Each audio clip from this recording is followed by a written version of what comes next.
We are now ready. All right.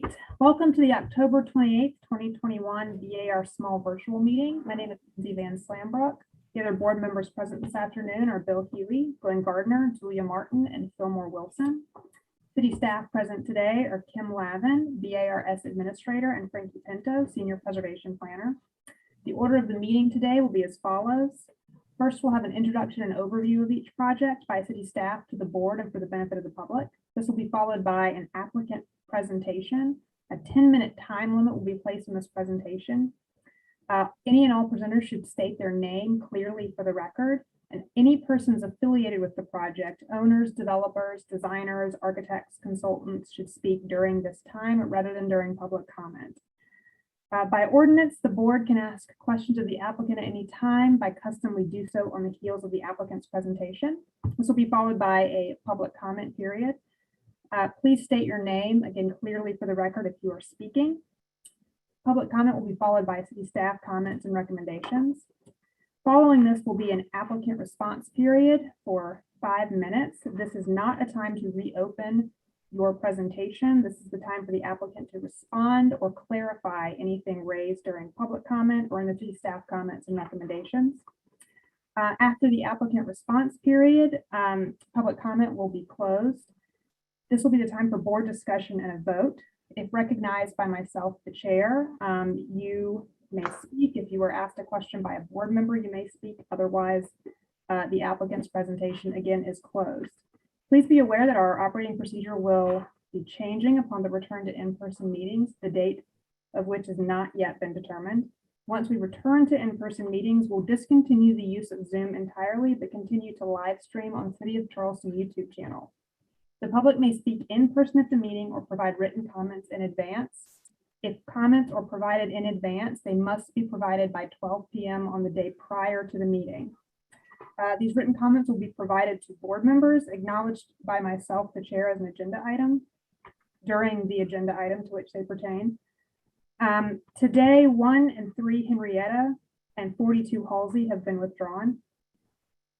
Finally, please limit your comments to architecture only. Comments related to zoning, such as parking, traffic, lot coverage, and livability concerns, are not within the purview of this board and cannot be voiced here. Now I'll turn it over to Kim for some virtual meeting protocol. Kim, you're muted. Thank you. Staff will control the PowerPoint presentation that includes everything submitted by the applicant by the deadline in accordance with submittal requirements. Applicants simply need to ask staff to advance to the next slide during your presentation. Applicants, staff, and board members are required to give their name whenever speaking. Video and microphone has been disabled for all attendees. Attendees, not board or staff, will only be given the capability to speak when they're called on during public comment period. The chat and the Q&A functions have been disabled for everyone.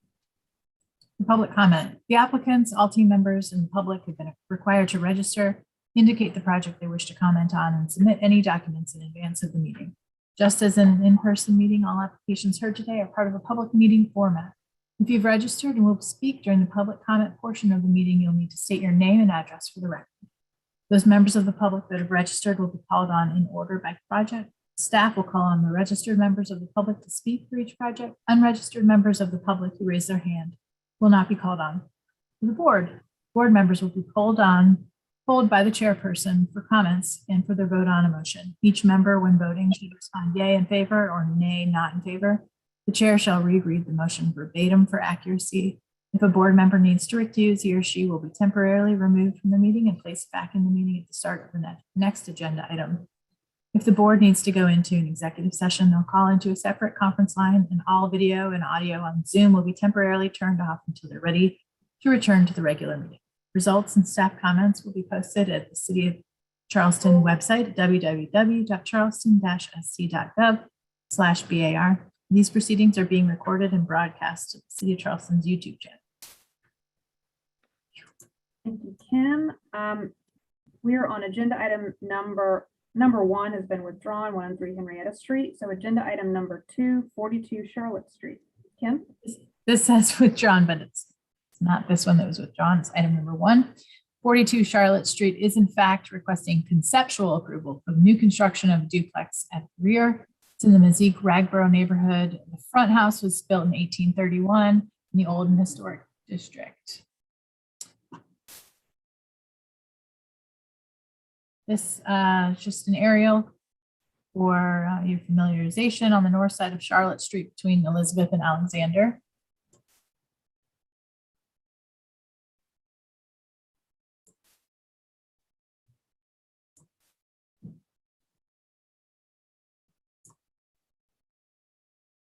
Hold on just a minute.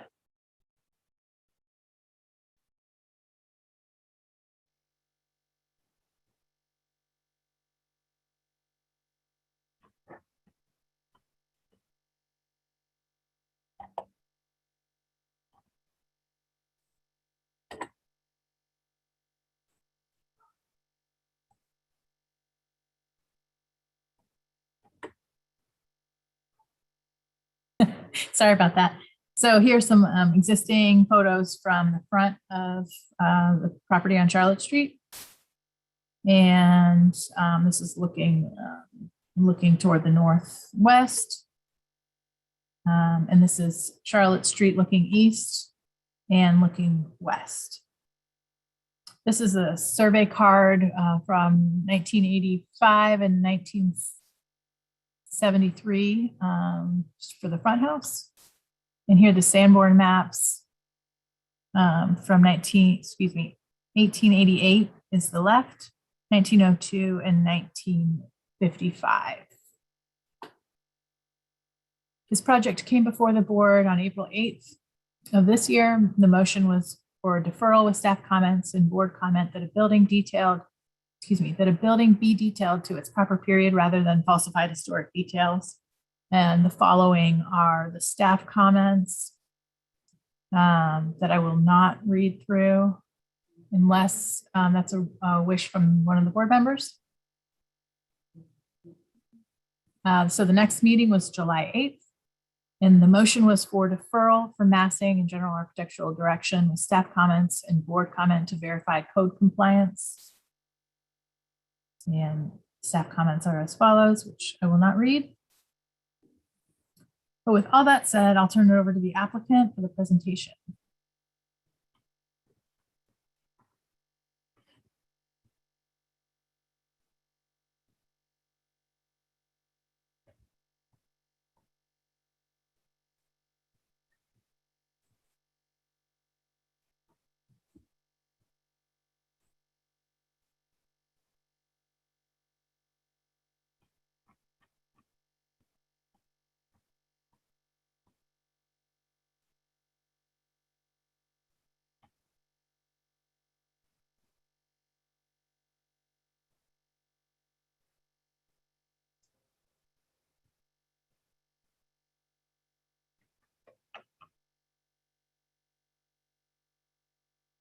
Okay, sorry, it had to reboot. Can you hear me now? Yes, we can hear you. Sorry, it just didn't work. Sorry about that. I'm John Paul Hughley, and this is my project that came before you in April, as she mentioned, and it's taken a huge change since April. I think a lot of the board comments were, I remember Julia saying it may actually completely change in shape, and it did. So let's pick up from where we left off in July. This, can you go to page 9 for me, Kim?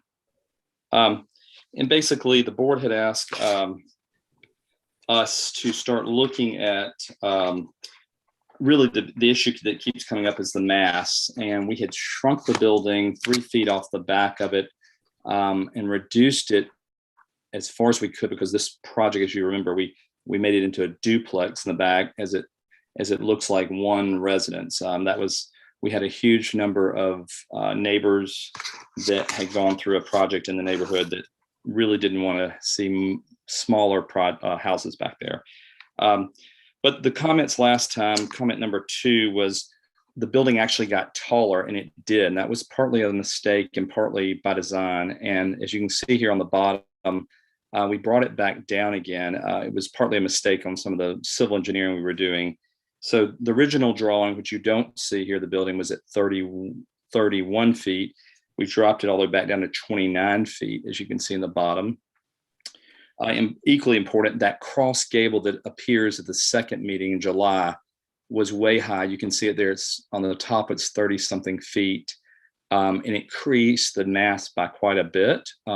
If you were looking at it from the east or west, which is not visible from any public right away, but we took that back down a little over 5 feet. Can you go to page 16?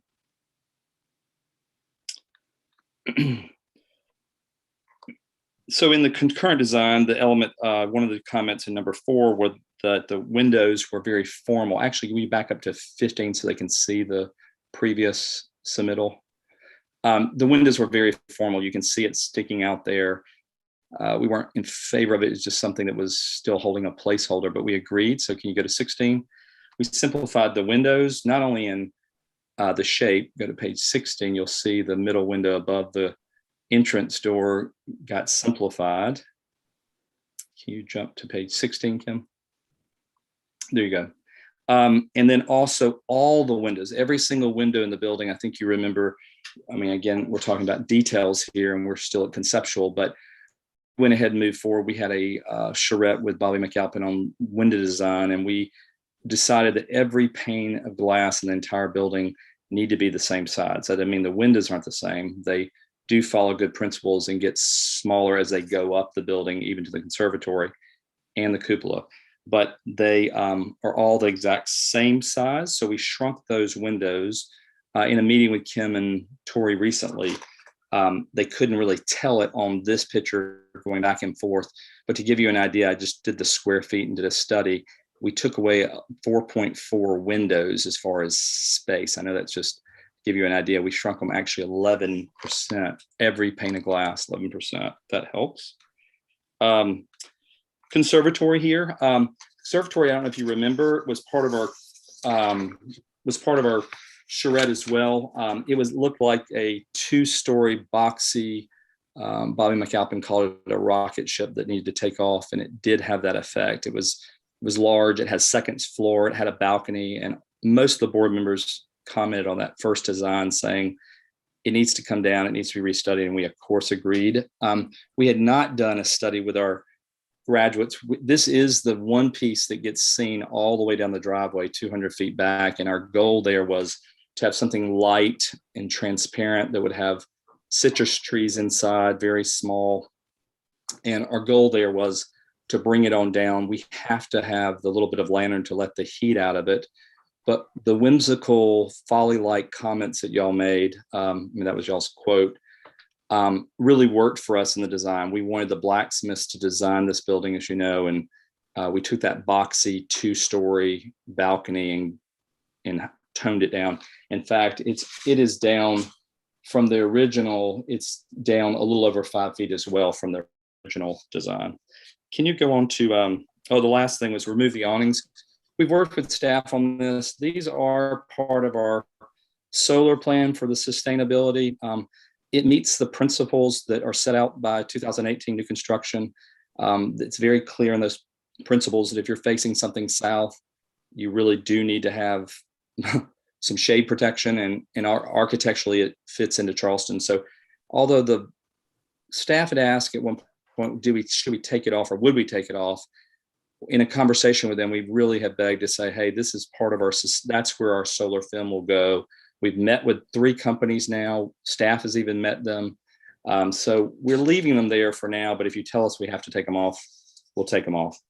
Can we go to page, let's see, 19, please? Eliminate or reduce the cupola. This has been a big study since the very beginning. The first cupola, which is not seen here, was much larger. It kept coming down in size. They asked for 50%. We did a study and showed Tori and Kim, and it just looked so meaningless. It is a critical part of the sustainable plan. It lets out all the heat and rising heat and brings light in. So we don't want to get rid of that at all, but we would reduce it to 50% if you tell us, but they have seen the 50%. And the last comment of the simplify the dormers and remove the extraneous brick.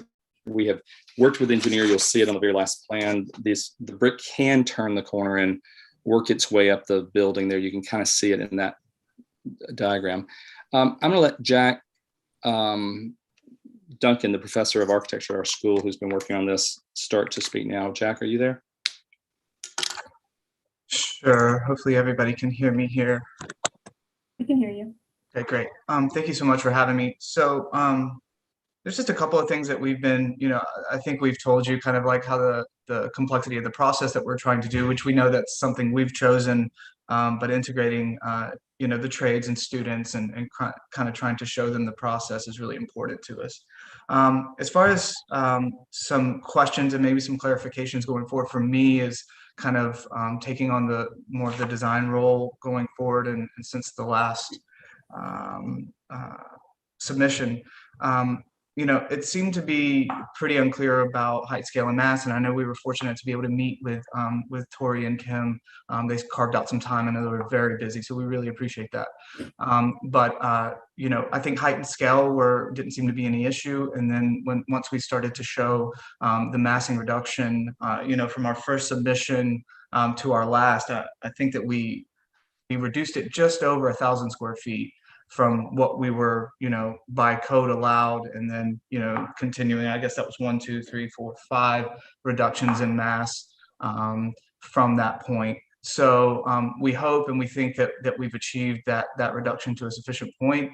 If the board doesn't believe that we have, we would certainly appreciate a very clear and direct way in which we can approach reducing that to a point that meets their satisfaction, and also is just being, without any vagueness about exactly what we can do. We feel like we keep trying and trying as hard as we can to get it to a point that doesn't sacrifice the program for the client, for John Paul, while also respecting the neighborhood. The last part, we also would love some good pointed feedback on the conservatory as well, since that is the kind of primary aspects of the drawing, or the building that can be seen from the right of way. Get them to go to that. Get them to go to the Revit drawing. I don't picture. Kim, do you have it in there by chance? It's the front cover, or if you put the other one in today, that's good. Yeah, I Can you speak about the Revit. So again, this is just an example of trying our hardest to do everything we can within our power to show that, I think in the beginning we maybe showed too much. We were showing so much detail and showing you bird's eye, and instead we weren't showing you perspectives from the right of way, which is the most important aspect for your review board. So and this is even not even from the right of way. This is still about 10 feet in the property. There's another one that brings it further back, but the digitally rendered image. Yeah, I don't know if Kim got it in today. It was done more recent, but that's pretty much accurate, basically there. Unfortunately, it was submitted on Monday, so I wasn't able Yeah, to. sorry about that. No worries. Okay. Well, hopefully we can get that to the board. Yeah. So thank you. I don't have any. I'm good. All right. Do my fellow board members have any questions for the applicant?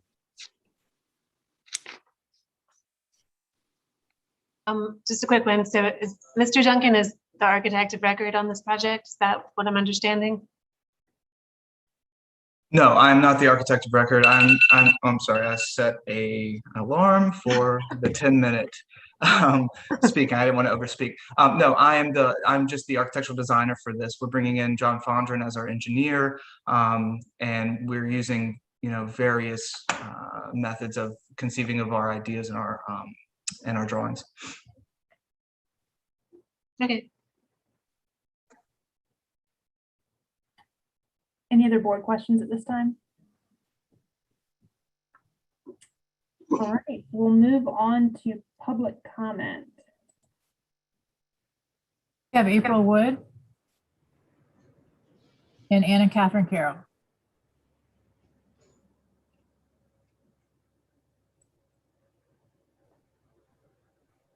Is April here? Okay, this is Anna Catherine Carroll with the Preservation Society of Charleston. The Preservation Society would like to thank the applicant for their continued communication with us on this project. While we appreciate improvements made since the previous review, including simplified fenestration and lower height of the central projecting bay, It is unfortunate that other board directives provided as conditions in the most recent motion have not been incorporated. Our previous comments, which were largely in line with staff and board concerns, remain consistent as we continue to struggle with the size and architectural direction of the building. We feel the footprint and massing need restudy to allow the building to be more subordinate, and the design should be simplified. Specifically, we maintain that the conservatory and cupola should be eliminated to simplify the building form. Again, the board's previous motion provided clear direction for restudy of each of these elements, and we regret that this has not been heeded. We ask the board to uphold all previous staff and board comments, and we remain hopeful for a productive conversation this evening and moving forward. Thank you. Thank you, Anna Catherine. April Wood, Historic Charleston Foundation. We have met with the applicant a number of times since the last BAR meeting. And as a result of those meetings, we prepared a letter that we submitted to the state defining our comments for each one of the board comments in response to those. So I'm going to go through those for you all. First is subordinate. With the most recent revisions, we believe that the proposed structure is subordinate. Dormers. After discussion with the applicant, we understand that the design has been evaluated by an engineer and that the detailing of the dormers is functional without extraneous details. We've also seen the applicant's documentation of shed dormers in the historic district. We have no objection to the dormers. Windows and doors. The recommendation was to reduce windows in size and light pattern. We understand that there's been an 11% reduction in windows. We have no objection to the applicant's desire to maintain consistent window pane dimensions throughout the building. We're comfortable that the applicant has responded to the board. Cupola. We believe that the cupola should be proportionate to the structure and that the reduction in size is an improvement. A strict 50% reduction in size is less necessary than making sure that the proportions are appropriate for the house. Awning, HCF has no objection to the awning. Conservatory, the conservatory has been reduced in size and we have no objection to the general architectural direction of the structure. We do suggest that the roof form can be restudied to reduce the height of the second tier windows so that they read more like vents. We do not believe that a hyphen is necessary since this is 100% new construction. And the evolution of the drawings from the first application to the current, we believe that the project has come a long way from the first iteration. Our primary concern has been the height of the rear structure and making sure that the structure is subordinate to the historic structure. This has been addressed, and although slightly atypical for Charleston, the proposed structure is set back significantly from the street and will be minimally visible. It is our expectation that the project will exhibit the highest quality of details and construction methodology. Upon further examination of the applicant's in-depth analysis, we are comfortable that the applicant has responded to the board's comments and are supportive of the project moving forward at this level. Thank you for your consideration. Thank you, April. Kim, is there anyone else speaking? No, I don't believe we do have anyone else. Okay, I will read into the record an email from Arthur Hoey at 36 Charlotte Street from Monday, October 25th. Dear board members, I live 2 doors east of the project proposed by John Paul Hughley at 42 Charlotte Street. He just sent me his latest rendered images submitted to the BARS for the current design iteration. I continue to support the project. John Paul had previously shared with me his responses to the comments made by the board and staff at its April 8th, 2021 and July 8th, 2021 meetings, modifications to his earlier design for the new structure. I support the project as designed and feel it will enhance the property and our neighborhood. Thus, the board will vote to approve the project as proposed. Warm regards, Arthur. We also have a communication regarding from the building department. This is an email dated October 4th, 2021 from Gary Pope with the city of Charleston. to John Paul. As we discussed, there is no restriction for building a house or building within an X zone with a basement. SHA, special hazard areas requirements, are applicable only in the special hazard areas. X zones are not special hazard areas. Windborne debris protection is required in the Charleston area. The building code requires windows to be designed to meet the requirement or can be provided with panels with approved mounting hardware. A large percentage of new homes built in Charleston are provided with panels rather than windows meeting the requirement. Windows meeting the requirements are expensive and are usually not acceptable for historic homes. That is it for the public comment. However, I did see, Kim, in the folder, there was an additional a summary of support. I won't read that out, but essentially all of the neighbors that were in support at the prior meetings are still in support as of today, with the exception of Barbara Savarese and Martin Gramling. And actually we were waiting on their support last time and now they are in support. Mr. Gramling lives at 28 Chapel Street, and Miss Savarese, I apologize if I'm butchering names, she lives at 43 Charlotte Street. And that is all for public comment, Kim, unless I have missed something. I think you did a great job, Lindsay. Thank you. All right, Kim, if you'll give us city staff comments and recommendations. Thanks, Lindsay. In general, the massing of the project has not been radically altered. In an attempt to accomplish this, eliminate the cross gable entirely. This appears to be a change that would not hinder the overall function of the house, would have a large impact on the mass since the prominent volume directly faces the street. Simplify the conservatory form and detailing as part of the previous board motion. Massing, design, height, details, and form should be restudied. It'll be the most prominent part of the project and therefore should be reviewed the most carefully. While we encourage the use of solar panels and solar film, the location for it should be located elsewhere, and the awning should be eliminated.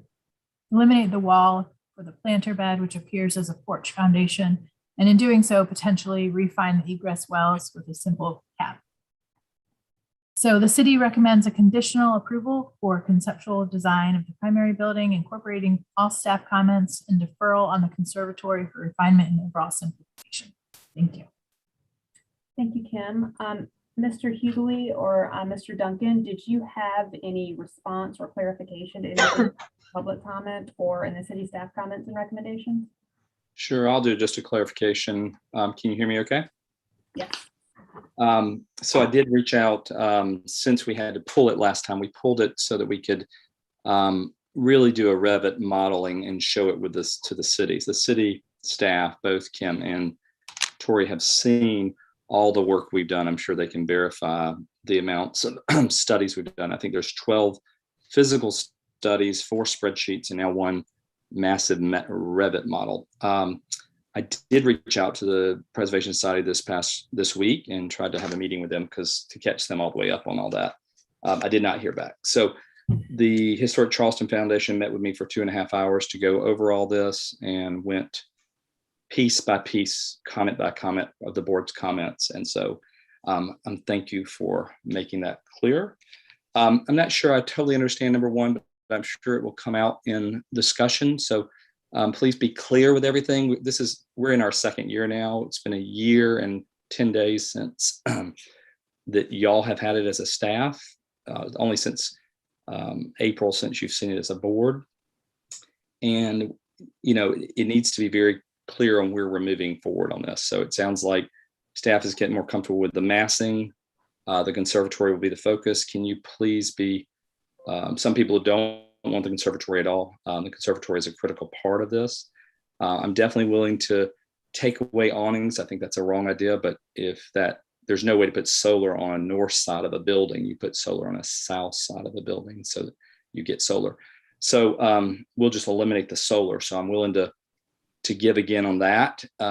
Conservatory, I'm really loving our conservatory and our design and our concept with our charrette we did with Bobby McAlpin and the students. So again, I know Julia's maybe may struggle with different architects being brought in, but that's the way I'm going to work with this, and I'm going to continue to work with it. I really enjoy having the students one-on-one with different architects and craftsmen. I love that.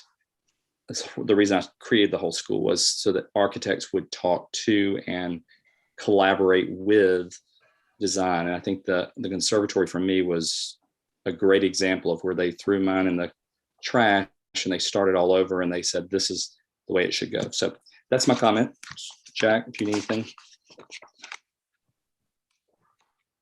Yeah, just to reiterate, number one will be helpful. I think that might be a little bit false that the massing of the project has not been radically altered. I'm not sure if that just refers to the last submission or just overall.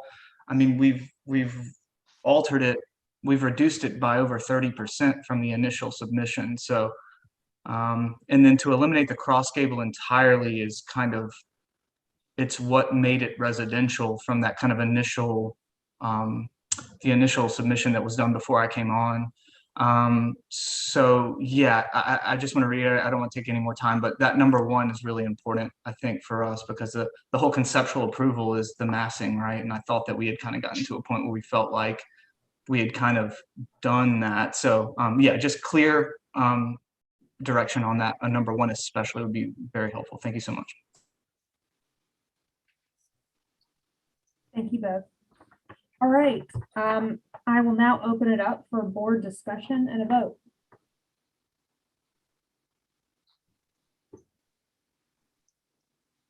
All right, I'll start. I hear you, John Paul, on getting all those different perspectives and having a collaborative approach to the design. And I think that really meshes well with, a laboratory setting, like in the academic setting.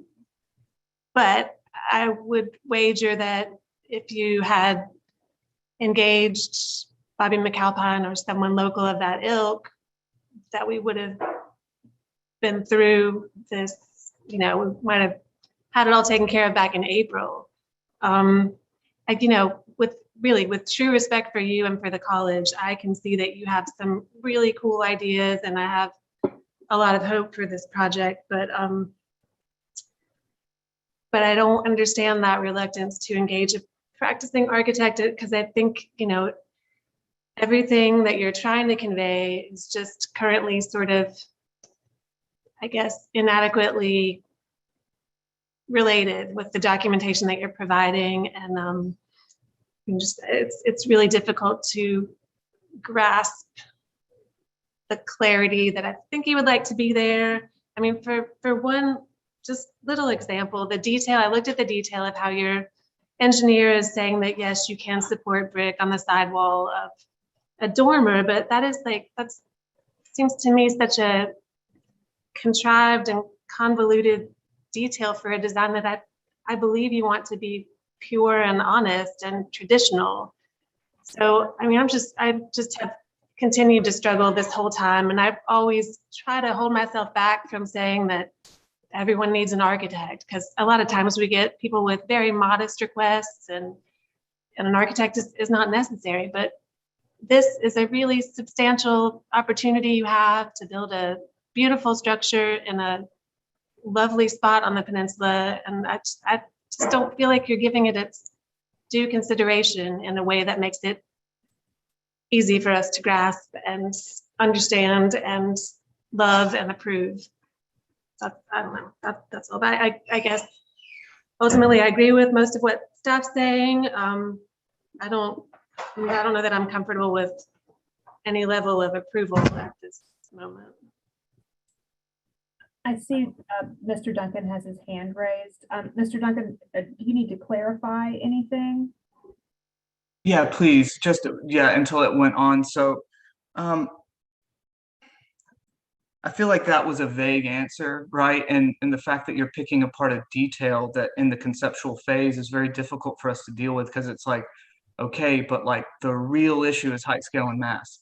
And so at a conceptual phase to be like, okay, you're not necessarily, detailing that in a way. And certainly there's traditional precedent for turning the corner of a brick and not having a control joint and things like that. But so if we can really I don't want to go too far, but if we can get real clarity on that more significant thing at this review phase, it would be much more helpful than saying, I don't like that detail of the dormer or something. Thank you. That's not what I was getting at. That was just one minor example of how it's difficult to comprehend the real concepts.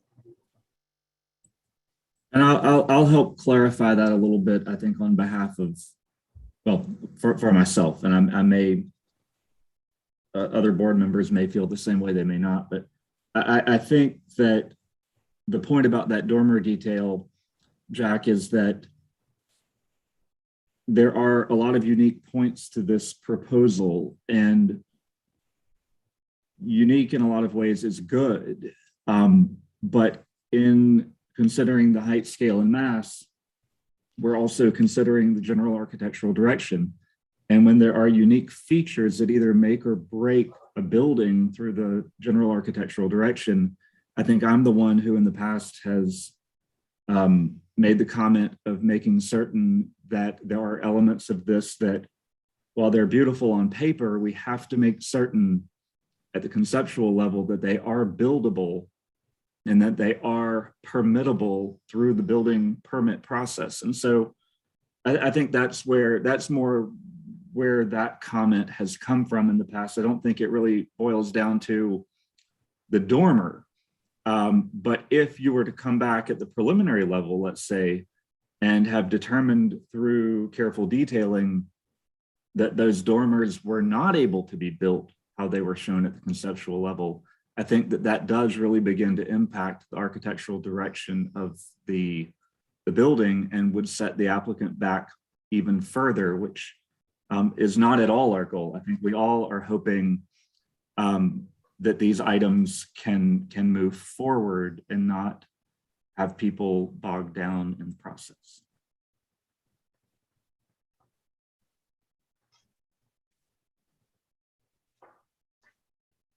This is Bill. I'll go ahead and jump in. Excuse me, real quick. So my comments will be a lot more direct to say that I do agree with staff's comments, and I believe staff's recommendation as well. So I believe staff's given a good, concise list for that purpose. So I agree with those comments and recommendation.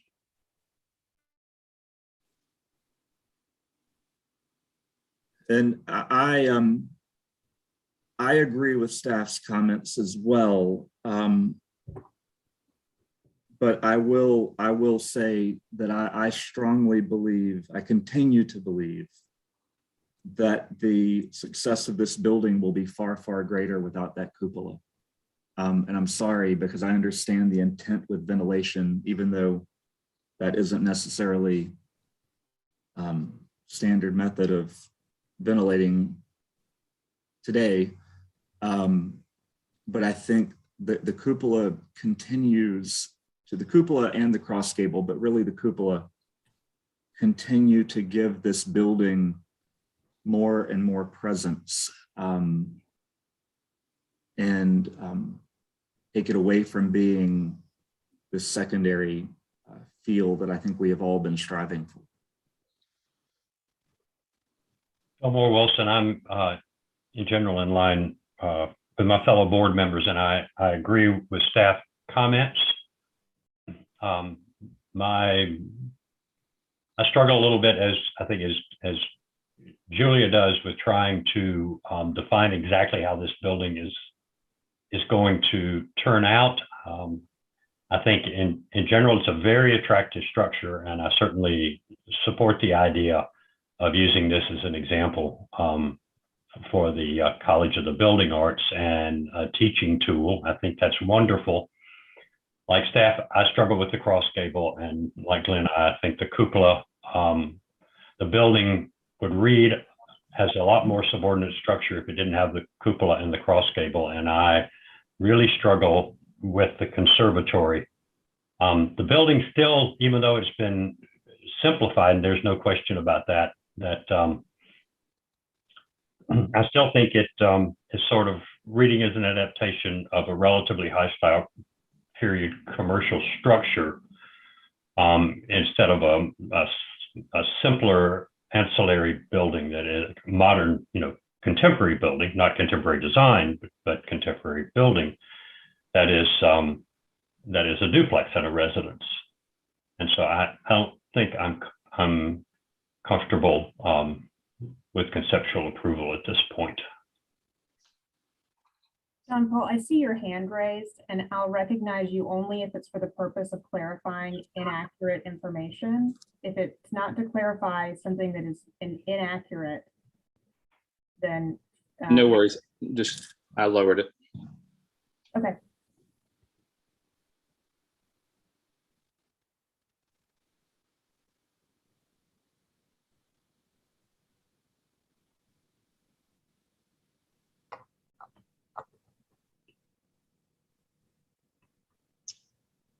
Dead air.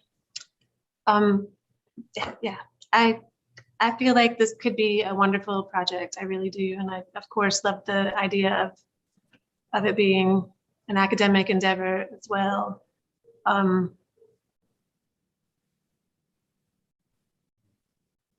just wish it could be a lot more clearly resolved and presented.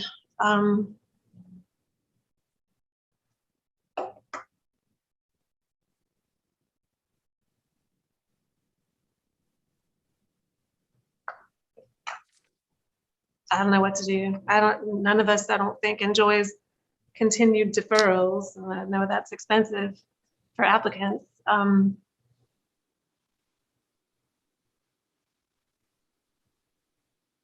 all I know to do.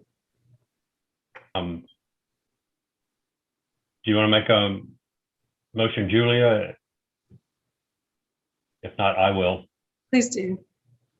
Okay, I would make a motion for deferral with staff comments. We have a motion on the floor for deferral with staff comments. Do I have a second?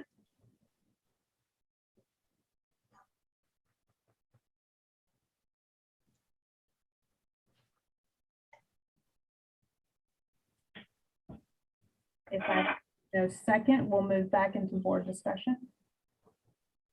I'll clarify, Fillmore. I feel like the cupola has been mentioned. I mean, I have all of the former comments. I mean, it has always come up. And again,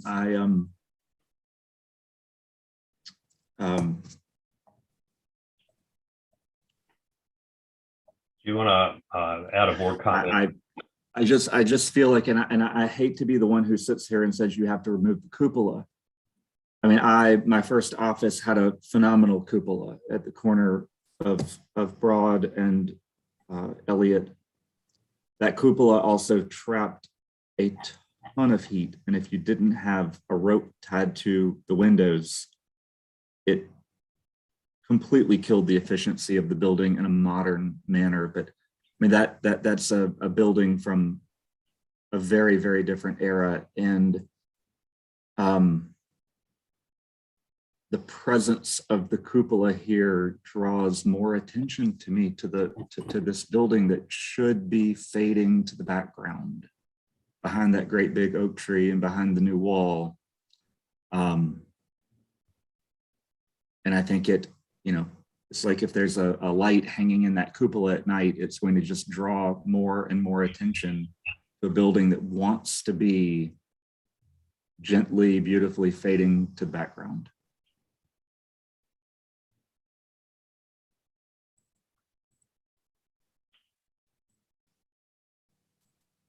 Do you want to add a board comment?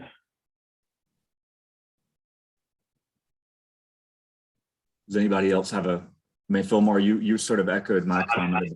I agree. I agree with what you're saying. I think the building, I think the cupola adds a significant element that draws attention to the building, and I think hinders the building becoming more subordinate in design to the historic building. Yeah. I'm just attempting to be respectful of the applicant and the process, in that, you know, we've kind of kicked that part of it down the road and said it either needs to go away or reduce by 50%. And I feel like they need full directive on, can you keep the cupola, make it smaller, or does the cupola need to not be a part of the proposal?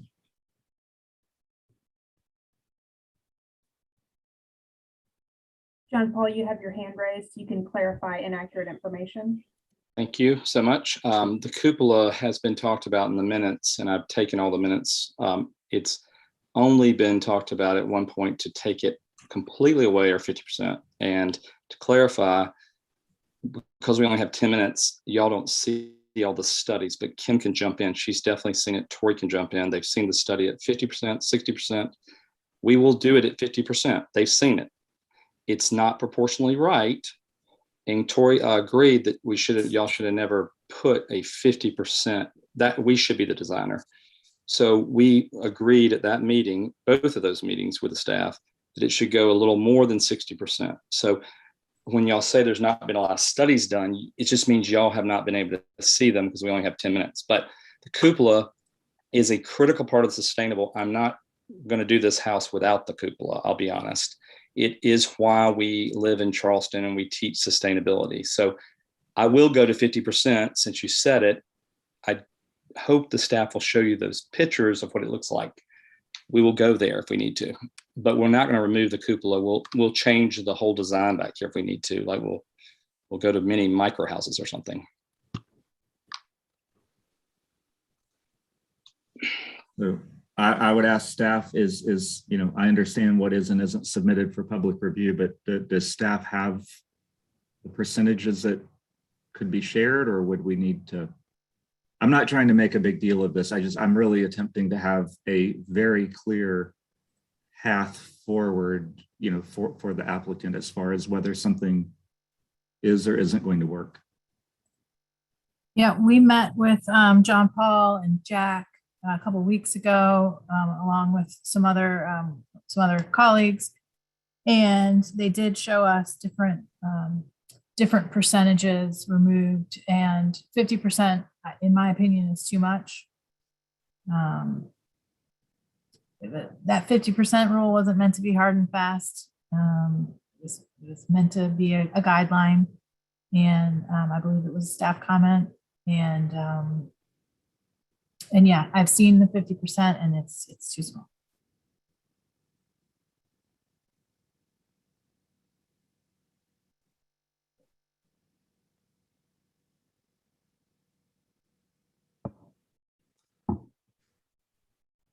I mean, we may be at an impasse if the applicant says the building is not buildable without the cupola. Maybe.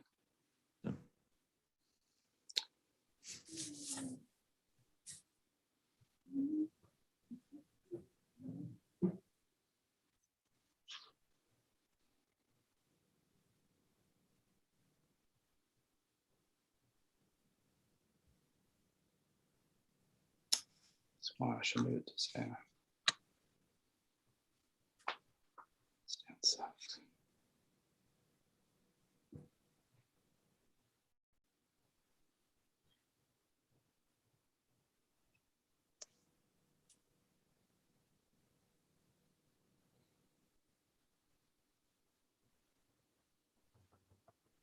So because of what we've heard, and I know there was a previous motion for a deferral.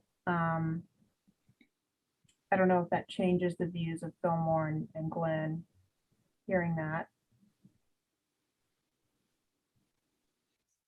Yeah, I mean, I may have muddied the waters with that, but my goal was to make sure that, be it 2 weeks or 2 months from now, we don't have something that's still up in the air.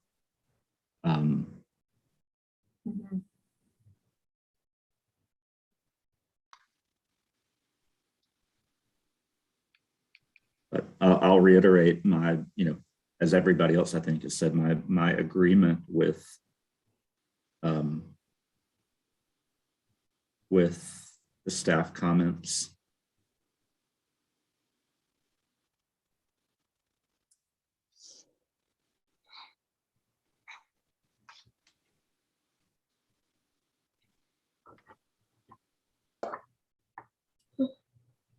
Where do we stand right now, Lindsay? I'm just trying to.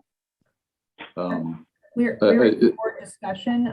Fillmore had made a motion, and there was no second. And Glenn gave a clarification, but John Paul sort of answered I think, Glenn, if I'm wrong, but you were moving towards maybe a board comment, the cupola needs to be removed. Yeah. And hearing from the applicant that he will not build the structure without that, it seems inappropriate to make a motion for a deferral with a board comment that the applicant we know will not take into account, because it's his building. And so at this time, I'm hearing it's either a denial or and I hear what I think we don't want to defer this and get 2 weeks or 2 months down the road with a requirement that will not be incorporated. So that's where we are, Bill. I was gonna go ahead and float a motion that may or may not pass. It may come down to a vote, whatever it is. I was gonna make a motion for conditional approval for conceptual design of the primary building, incorporating staff's comments and deferral on the conservatory for refinement and overall simplification. We have a motion on the floor for conditional approval for conceptual design of the primary building, incorporating staff comments and deferral on the conservatory for refinement and overall simplification. Do I have a second?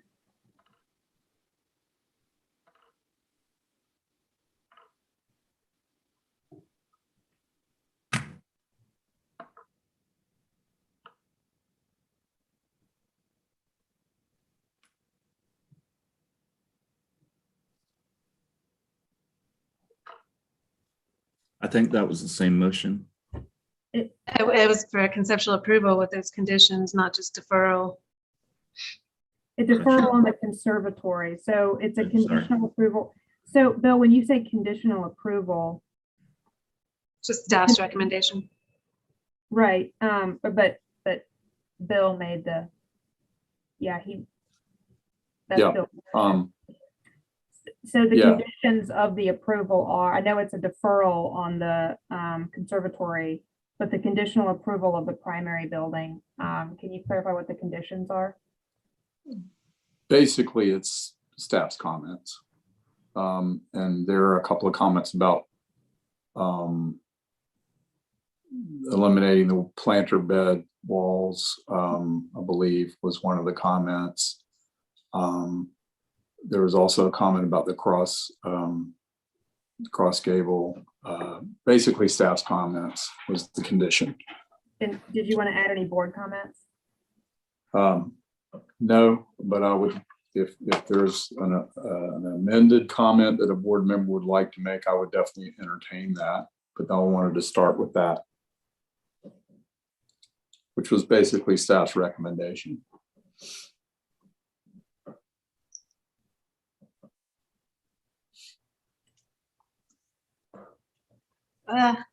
It's painful, and I think all of the flailing again is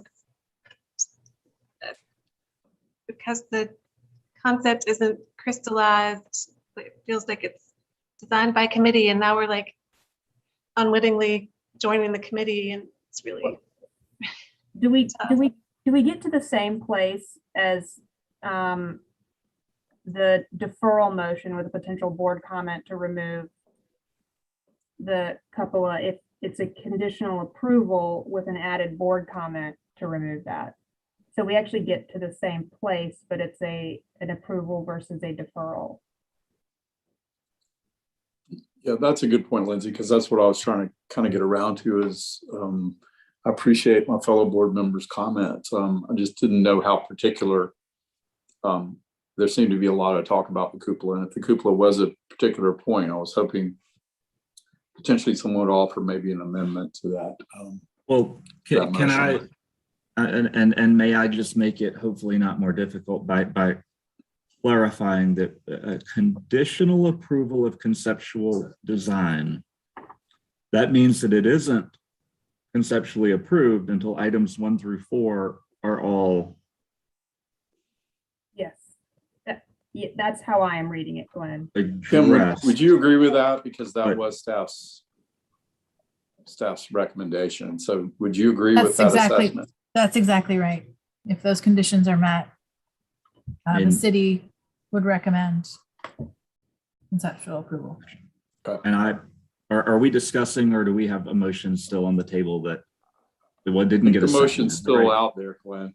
So, but I did open it up. If there was an amendment to the motion, I would gladly entertain that, just so that to make sure any particular concerns that anyone else had were at least addressed or, discussed, Gotcha. incorporated. And I guess, my discussion point of that is that the cupola isn't mentioned in any of those things. And I may be the only, well, Fillmore and I may be the only ones who have mentioned the cupola.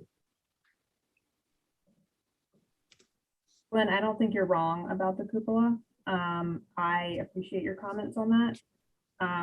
And my suggestion would be to revise the motion to add a board comment that is also conditional. So therefore, the conceptual approval would be conditioned upon satisfaction of board comments 1 through 4. Excuse me, staff comments 1 through 4, and a board comment.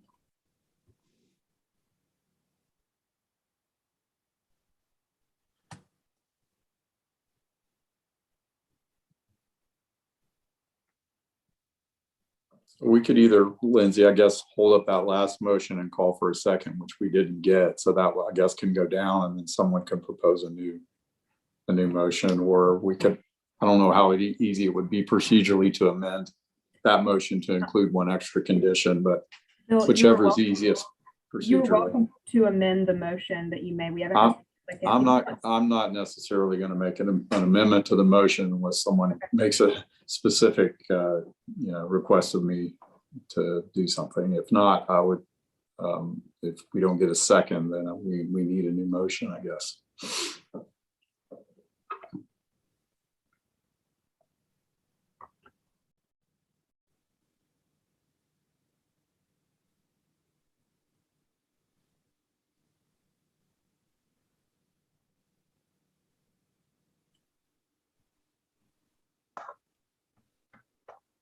So procedurally, without a second, we are back in board discussion.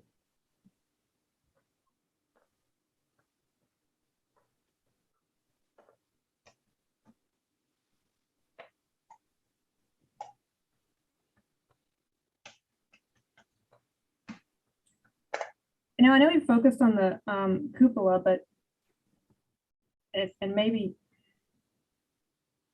did we give enough guidance on the conservatory?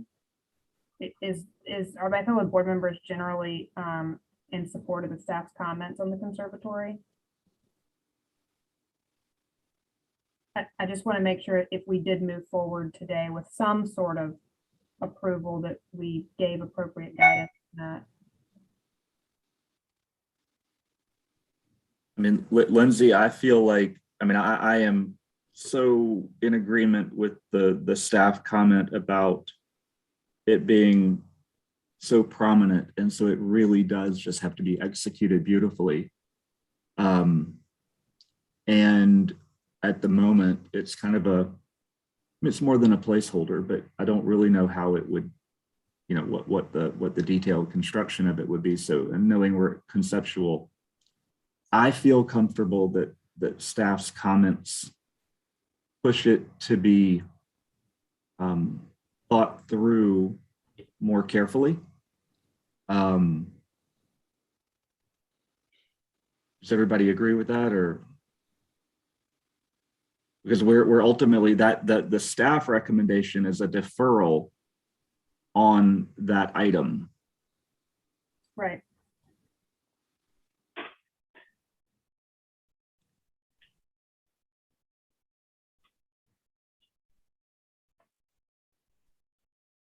I mean, the rock and the hard place is that, I've now been told that removing the cupola, or not, we've been told that removing the cupola kills the project, but I guess maybe I wish I didn't know that. Yeah, and I don't think any of us want to see the project killed. I mean, I think we're all in support of this working out. Absolutely. And so, I mean, I think that deferring the conservatory, for restudy, hopefully extensive restudy, is probably acceptable. It is very prominent in its present configuration and very visible. And I think the staff and some other board members, I struggle with it in its present iteration. I don't know what the alternative to the restudy would be, so I can't speculate on that. And so I think where we are is either a deferral in general with staff comments, or a majority of the board agreeing for conceptual design and deferral on the conservatory, or I think that's sort of where we are. So based on what's the discussion so far, and the clarifications by the applicant. So Fillmore, I guess I'm going to make this quick comment about I agree with all of that. I guess my comment, I'm going to circle back on this cupola thing, because it is very, very unusual for the board to be told that one piece of an architectural puzzle makes or breaks the mechanics of a building. We generally at this level have no idea how a building is going to live and breathe and be ventilated and conditioned and operated. We still don't know. I mean, I have no idea. I mean, I think I understand that John Paul probably wants to open the front doors and let the air come through and go up that shaft and go out the roof. I don't know how many days a year you can actually do that. So I think I would challenge the applicant to show us this, how does this building work without the cupola? I don't know how, I don't know how they're planning to condition and operate the building. And so I don't know that we can sit here and say that that cupola has to be a part of this architectural solution. I mean, I don't know if he isn't going to condition the building.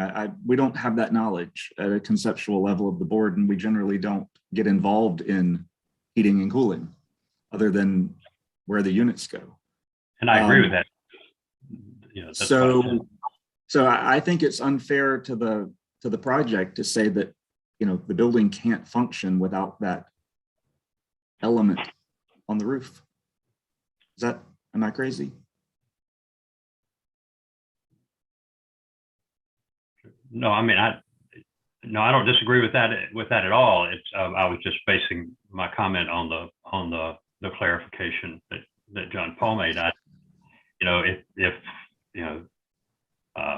we don't have the information, the technical information on how the building's supposed to function. So I don't know if there's an alternative to even allow the building to function the way they want without the cupola. Maybe there's an alternative ingenious design, but we're sort of being told, I think, that the building won't function without that, and which, if we're going to accept that, then that puts us in the position of either, saying, no, you can't have the cupola, or yes, you can have the cupola, but, we're going to go with board comments and give conceptual approval, or the majority of the board is. And so I'm just trying to define, our options here, because we're sort of at a stalemate, and that's not working for the board. I don't think it's working for the applicant either. Yeah. I think I'm prepared to make a motion, and I'm going to challenge the applicant and his design team to go beyond a standard lantern cupola. So, because I think there are other ways to perhaps achieve what he wants to achieve without what we're looking at on our screen currently.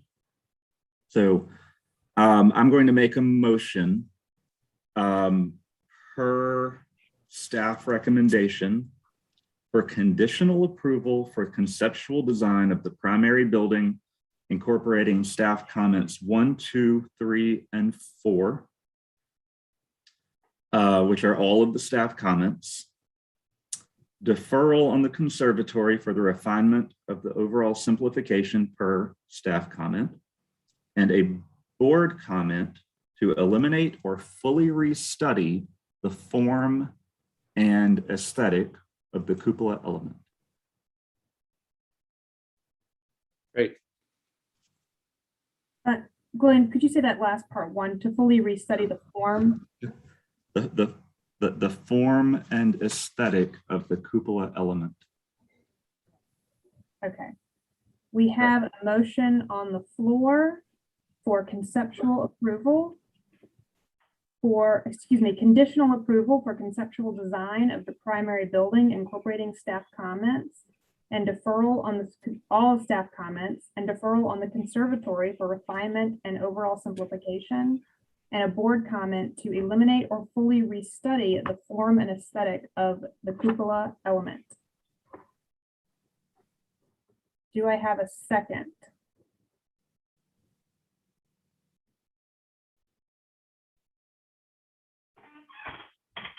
Yeah, this is Bill. I'll second that. All right, we will put it to a vote. Fillmore?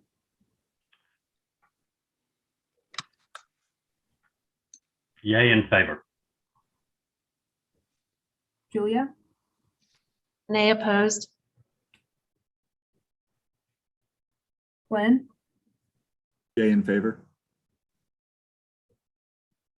Bill? Yay in favor. Chair votes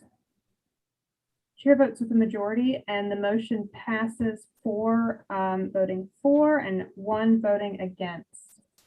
Thank you, Mr. Hughley and Mr. Duncan. Thank you so much. Thank you all so much. We appreciate it. All right, moving on to agenda item number 3, 68 Cannon Street. Kim, if you'll provide us with an introduction and overview of the project, please. I sure will.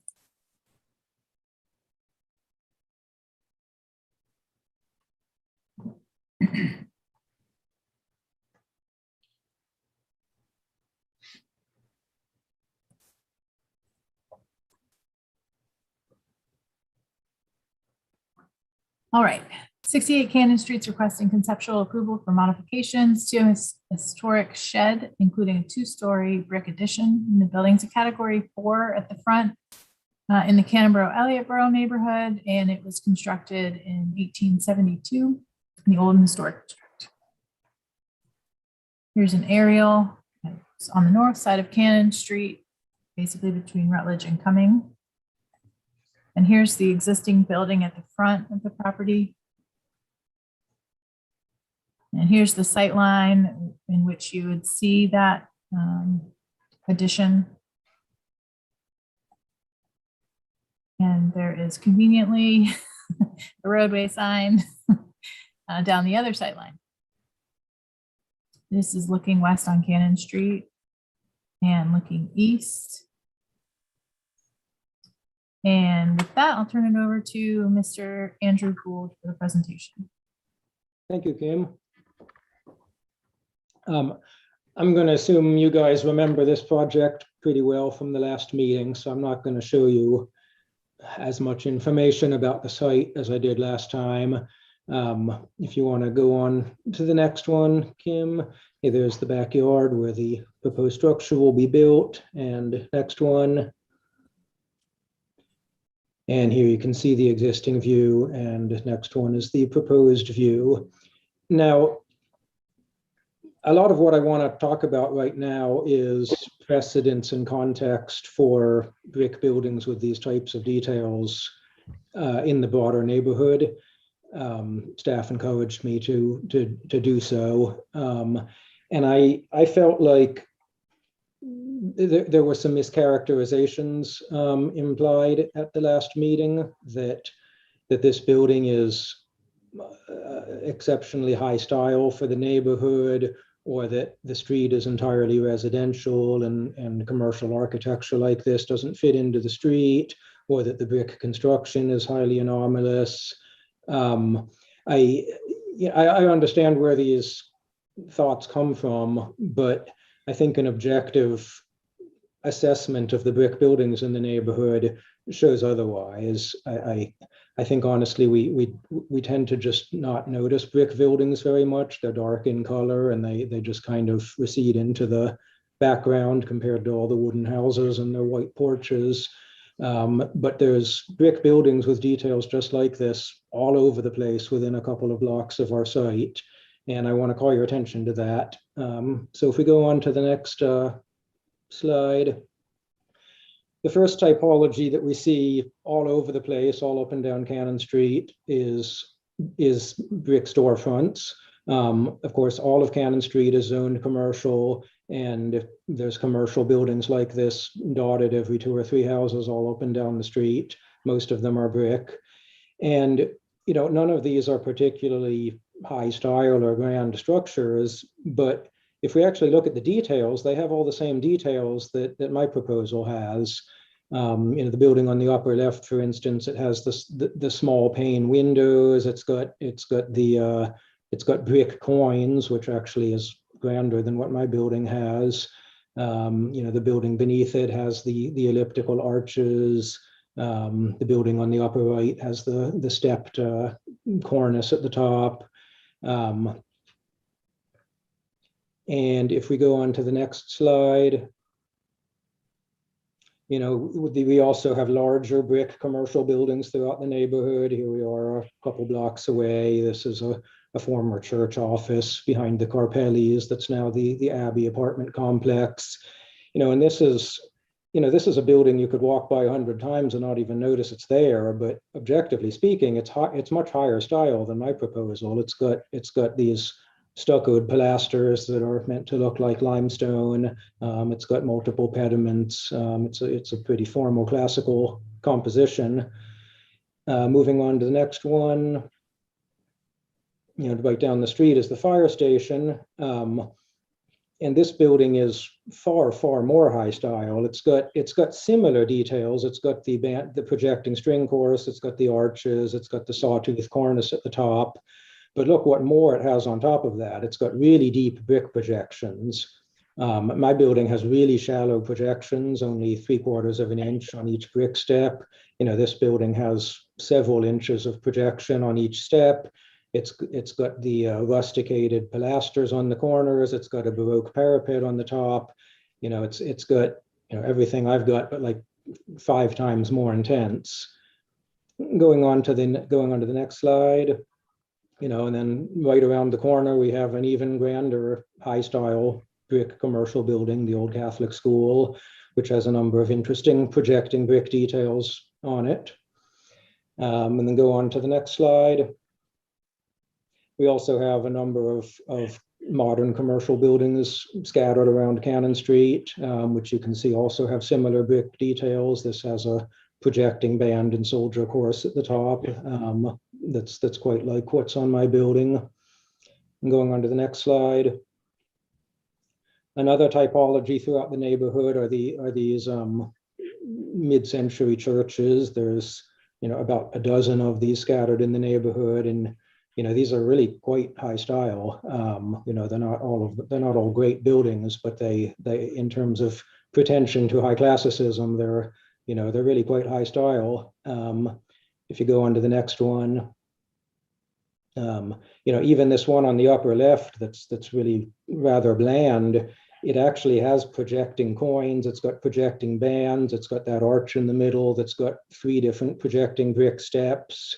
They're subtle. They're only projecting 3/4 of an inch per step. But again, that's the same thing I'm proposing on my building. These are subtle and modest projections, which we see on all the brickwork through the neighborhood.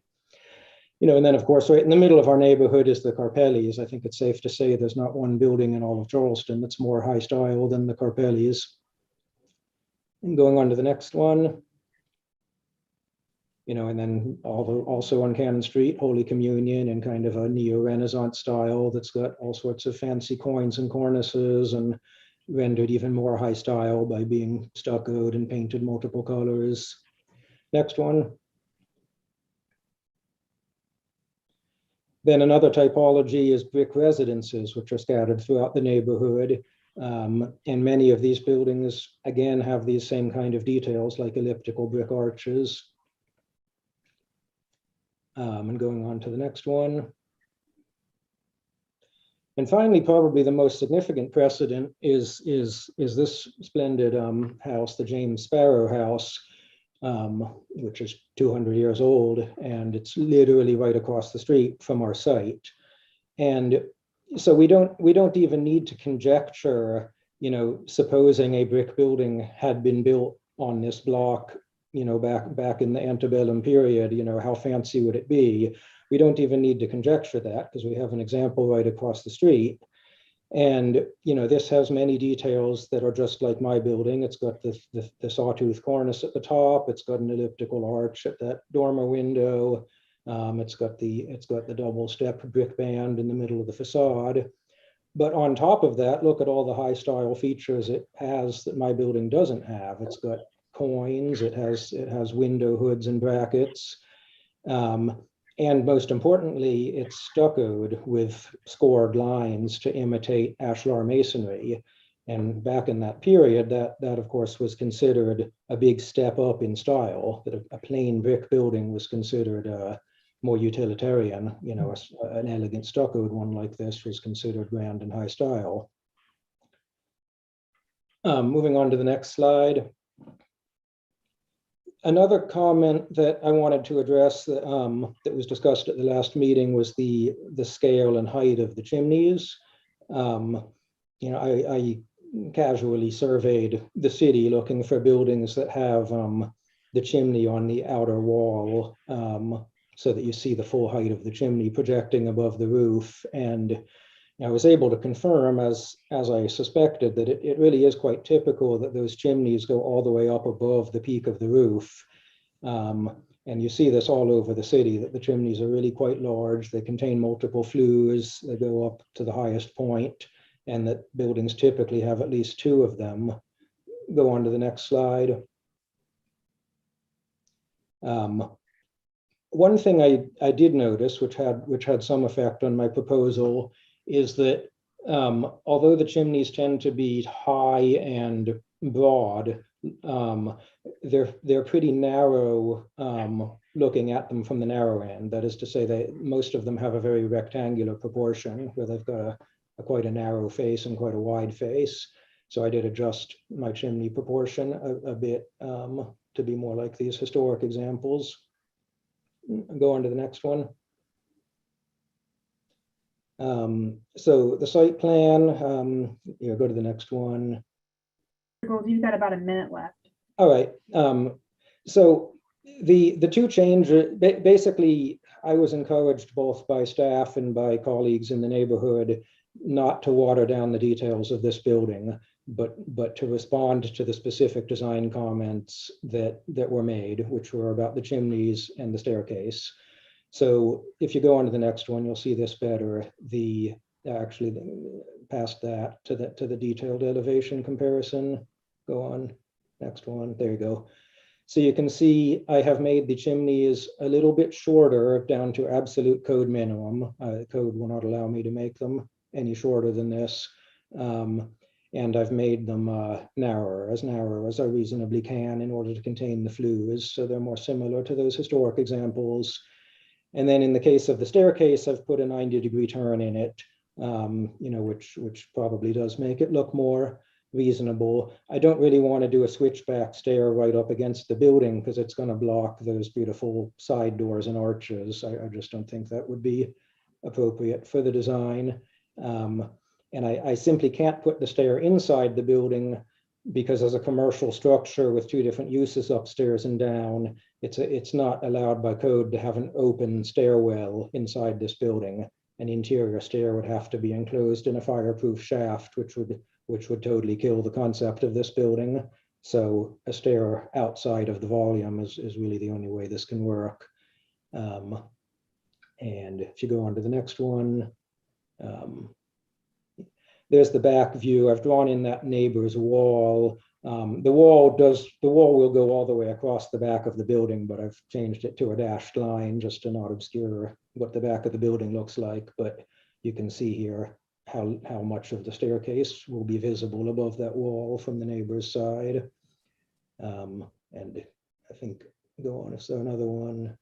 Yeah, and just a detail view. And again, I want to emphasize that the brick projections are very slight. They're like what you are seeing in the images of these storefronts in mid-century churches, very subtle brick projection. It's not a thick Baroque kind of projection like you saw on the Cannon Street Fire Station. And it's all brick. There's no stuccoed elements. There's no stone elements. There's no shutters. It's a pretty plain and simple building that's just got a little bit of brick detailing, like you typically see on old brick buildings. I don't think it's going to stand out as something, exceptionally high style. I'll stop there. Thank you. Thank you, Mr. Gould. Do my fellow board members have any questions for the applicant?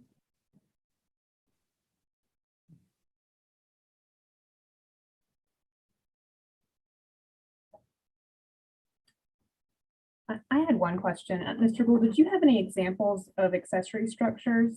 Most of what I think everything I saw in your pictures were primary structures on the property. Did you have any examples of brick of this style that were accessory? Well, in the wider city, certainly there's brick carriage houses like this, further south on the peninsula. I cannot think of any in Elliottboro. We don't, we tend not to have buildings of that kind of, plantation owner, city house kind of typology that tends to have carriage houses.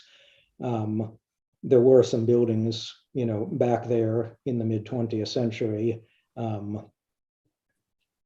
don't know if that answers your question. That does. Thank you. Are there any other questions at this time from board members?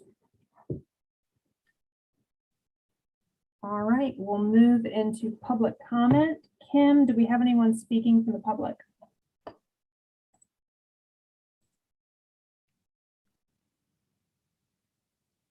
You're muted, Kim. Thanks. We have Anna Catherine Carroll. Thank you, Kim. Anna Catherine Carroll with the Preservation Society of Charleston. In keeping with our comments from the most recent review, the Preservation Society finds this to be an attractive design, and we really appreciate also the neighborhood context study that the applicant provided at tonight's meeting. However, we continue to have difficulty reconciling the relationship between this high-style dependency building and its immediate surroundings on site.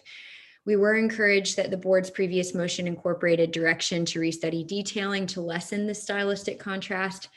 And while we appreciate that the exterior stair configuration and chimneys were revisited as requested, overall the design remains largely unchanged. So per the board's last motion, we would encourage continued study of the building's compatibility with its surroundings. Thank you. Kim, do we have anyone else speaking? We do. We have Mr. Steve Ramos. Hello, can you guys hear me? Yes, we can. Great. I'm Steve Ramos. I live at 48 Bogard Street, which is just a few blocks from this property. And I'm also an architect here in Charleston. And, just when I look at the project, I think about the height and the massing, and I believe it is very appropriate for the site and the neighborhood.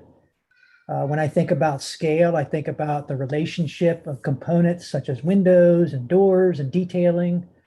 I think about those relationships and their proportions, and all of that seems, again, very nice and appropriate.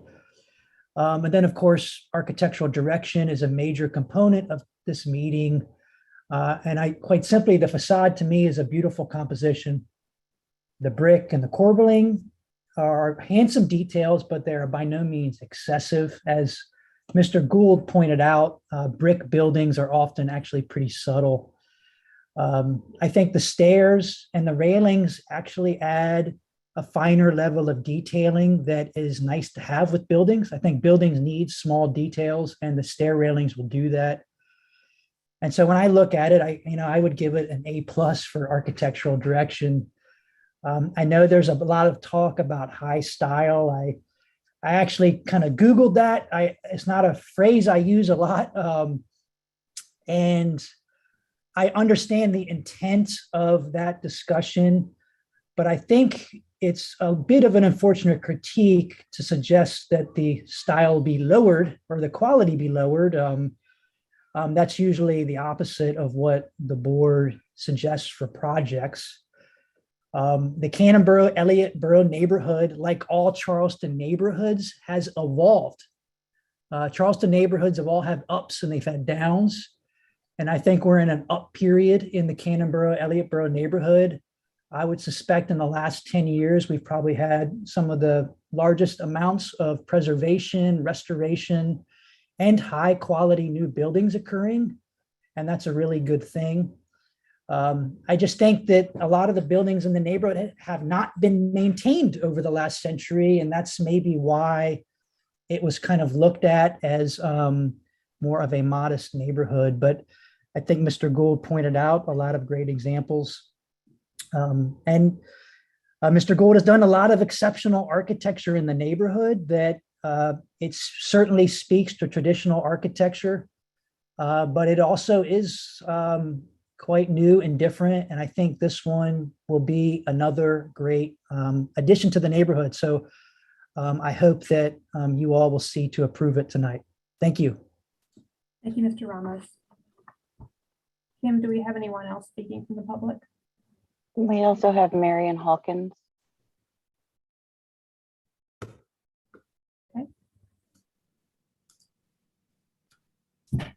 Thank you. This is Marion Hawkins, president of the Cannon-Borough Elliott-Borough Neighborhood Association. The applicant submitted the project and presented the project at our October 4th neighborhood meeting. And it was reviewed and overwhelmingly supported and by the Neighborhood Association. That being the case, I guess I would preface that our neighborhood has grown much in the last 10 to 15 years. We are a neighborhood of high style as well as unique vernacular architecture. And I think Andrea's pointed out many of those things. But on behalf of the neighborhood, I would have to speak to the board. We are quite offended and disturbed by this whole thing that our neighborhood is not worthy of this type of architecture.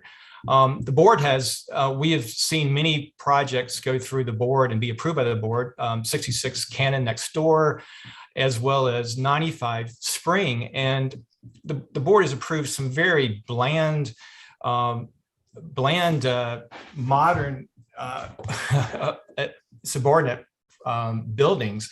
And, I guess I would ask the board to put aside their bias toward these modern buildings. And this is a project that we welcome and look and want in the neighborhood. And I would add to the chairwoman's comments. I think adjacent in Radcliffe Borough, we do see examples of dependency buildings that are brick. So there is a precedent for this. But again, I would encourage the board to drop its bias. I think we have a great diversity of architecture in our neighborhood.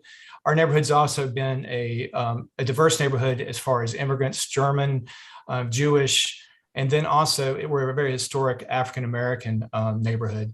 And so I would say, please put aside your bias. I think we can stand our ground with any other neighborhood in the city, South of Broad, Charleston, Anson Borough, and so on, that we do have, as Andrea has pointed out, through our diversity of architectural styles, this is worthy, and I would implore the board to approve it.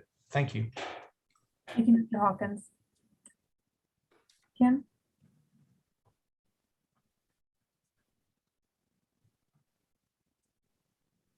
Anyone else speaking from the public?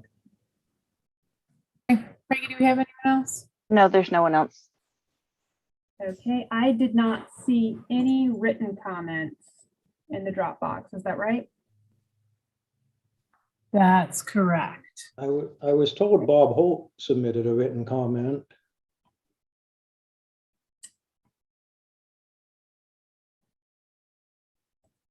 I'm gonna go look in the board inbox. He signed up to speak, but he's not online.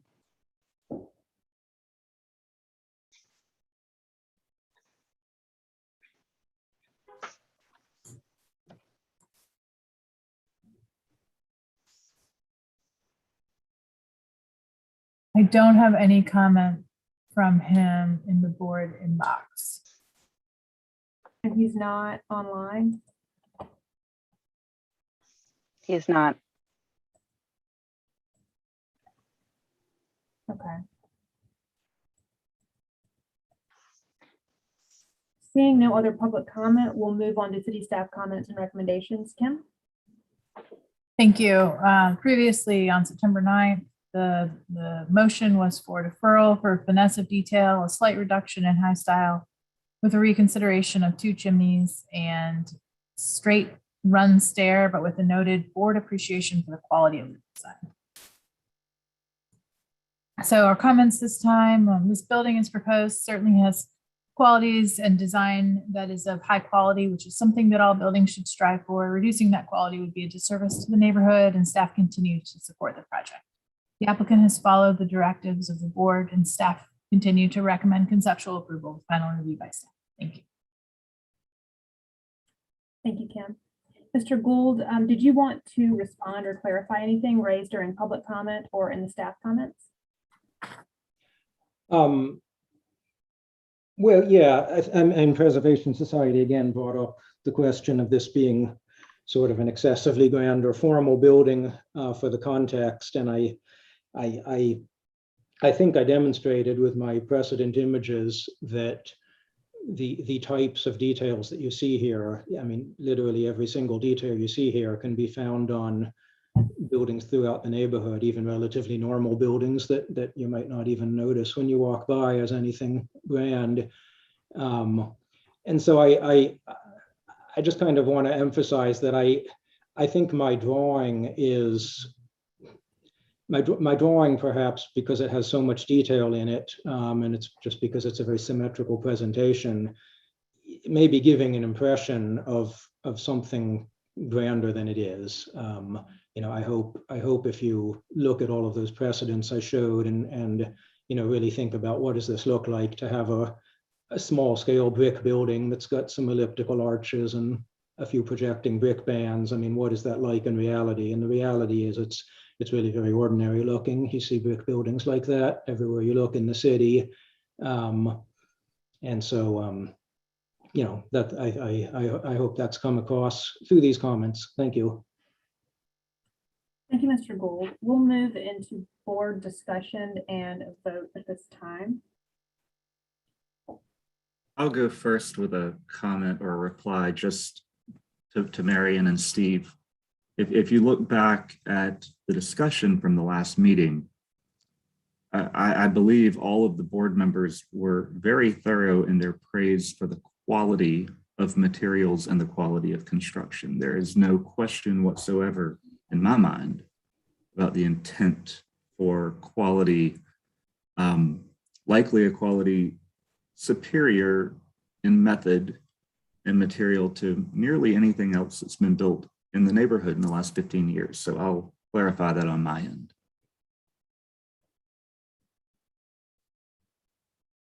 And just, sorry, just following Glenn there.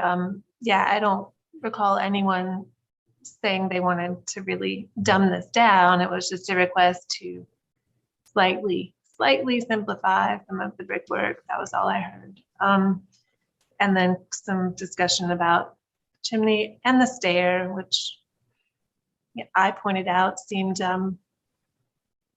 foreign and additive, but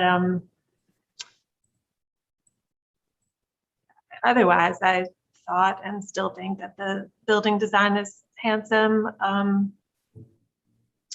And I think it would have been pretty simple for the applicant to just maybe take a little step toward compromise and simplify it just a little bit, but we'll see where it goes from here.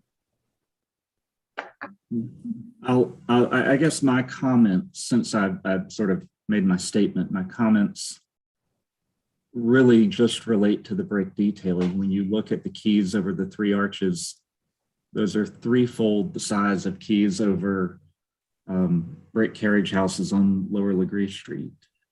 It is a very highly detailed structure. And I think when the applicant said that this typology does not exist in the neighborhood, I guess the question to me is,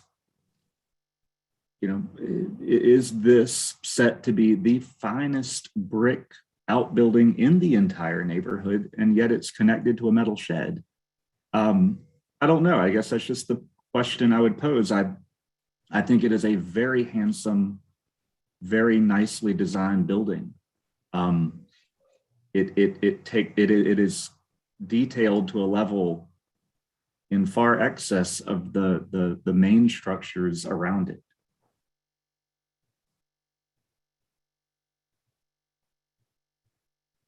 I think I'm really struggling here, and it gets into something that Glenn just raised. I think this is a beautiful building. Taken alone, it's great. I very much like what you've done here, but we're supposed to take into account that it is the form and proportion. Does it match the character of the immediate surroundings? And that's why I asked that question. And no, I don't think that I have any bias. I live just up the street from this area over the crosstown, and this structure really is beautiful. What I'm struggling with is what we're charged with as board members, which is preserving the character of the surrounding neighborhood. But I don't think we're far off here. I think we're very close. And that's where I'm struggling between those two things, that this is a beautiful building as designed. But again, if there could be some simplification of the detailing so that it does fit better within the surrounding community. I'd like to hear what my fellow board members have to say. Well, this is Bill. I'll go ahead and jump in. So I appreciate the applicant addressing the chimney issue and the stair issue, and I'm satisfied with the solutions presented for those. And I can see staff's position regarding the basically the building in general, the masonry construction and all of that. I agree there's some simplification of the brick detailing really, I think, would do it for me, and I'll be specific on that. I think the keystones are a little bit oversized, if you will. I know the proportions do work well for the composition of this drawing, but they do seemingly call attention to it. So I would say if the keystones weren't there, and perhaps then the banding over the, and if that is as subtle as the applicant stated, it's only, maybe fractional inch reveals that are going on there. I think I'm okay with the other parts. The other thing I might add would be, I would like to make sure from a plan standpoint that these doors and windows are recessed back to the degree that it gives a good deep shadow line there, especially the doors at the base there. But other than that, for me, I would just say the simplification that would do it for me would be elimination of the keystone elements. Otherwise, I think I can go with the rest. There are other ways to simplify it down from there. Obviously, the articulation of the arches, and then the supporting band course of the arches, things like that. Obviously, that can all be taken away or simplified quite a bit. But I don't really want to discourage the applicant from producing a quality design. I think really for me, the keystones would do the trick. So that's really where I'm standing.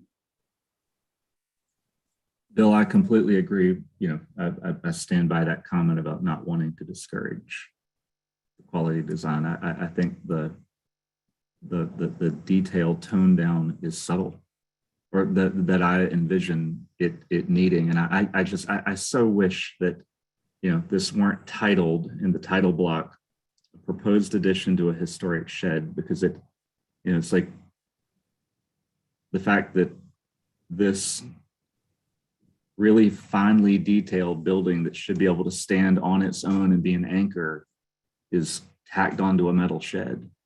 I don't know. It's just like the tail wagging the dog. Or however you say that, I don't know.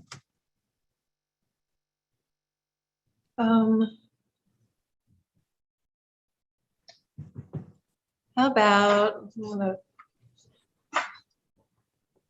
try to make a motion for conceptual approval with final review by staff, with the board comment to slightly simplify the brick detailing. We have a motion on the floor for conceptual approval with final review by staff with a board comment to slightly simplify the brick detailing. Do I have a second? Second. I'll put it to a vote. Bill?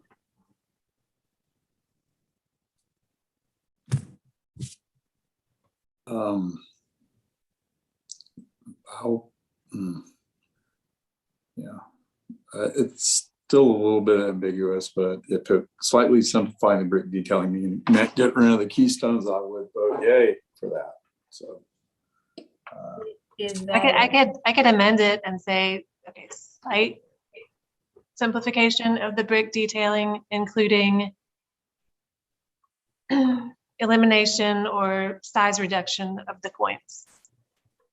Okay, we have a motion on the floor for conceptual approval with final review by staff with a board comment to slightly simplify the brick detailing, including elimination or reduction of the keystone element.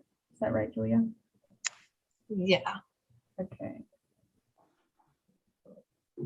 Do I have a second for Julia's motion? I will second the updated motion. Thank you, Glenn. I'll put it to a vote. Bill? yay in favor. Fillmore? Yay in favor. Julia? Yay in favor. Glenn? Yay in favor. Chair votes with the majority and the motion passes unanimously. Thank you, Mr. Gould. Thanks very much. On to agenda item number 4 has been withdrawn by staff. Agenda item number 5, 7 Smith Street. Kim, you'll give us an introduction and overview, please. Thanks, Lindsay. 7 Smith Street is requesting conceptual approval for a new 2-story addition to the rear. The building isn't rated and it's in the Charleston Village neighborhood. It was built in 1940 and it's in the Old Historic District. We've seen this one before. It's on the west side of Smith, almost to Queen Street. And then here are some existing site images. Here's the view corridor down the driveway where the addition will be, right where that corner meets the blue sky. And some additional site photos. Looking north on Smith and looking south. Sanborn maps from 1902 and 1955. Sorry for the big gap. Our previous motion on September 9th was conceptual approval with 2 board comments for the roof to be hipped to eliminate the pork chop return and a plan showing the extent of hardscaping and landscaping be provided for the next review. And with that said, I'll turn it over to the applicant for the presentation. I'm sorry, Kim, can I interrupt just really quickly, that just said this already has conceptual approval, but it's asking for conceptual approval now. No. It has conceptual and it's requesting preliminary. I think Mr. Gottschalk can Okay, confirm. thank you. Gottschalk, you have the floor.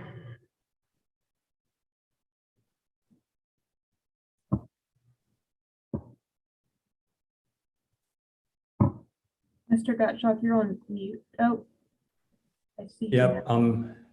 Can you hear me now? Yes. All right. So good evening, everyone. I don't see me. I guess maybe I'm not visible for the meeting, but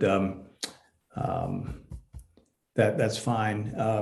So yeah. So thank you much. Yeah, Kim. Thank you for clarifying. I think there was a misprint on the agenda went out that we are asking for preliminary approval this evening, so. Basically, would like to respond to the comments that were made at the last meeting on September 9th. As Kim mentioned, the first comment had to do with the roof overhang at the front corner of the addition to eliminate the appearance of the pork chop. And Kim, if you're able to take us to, let's see, which sheet is it?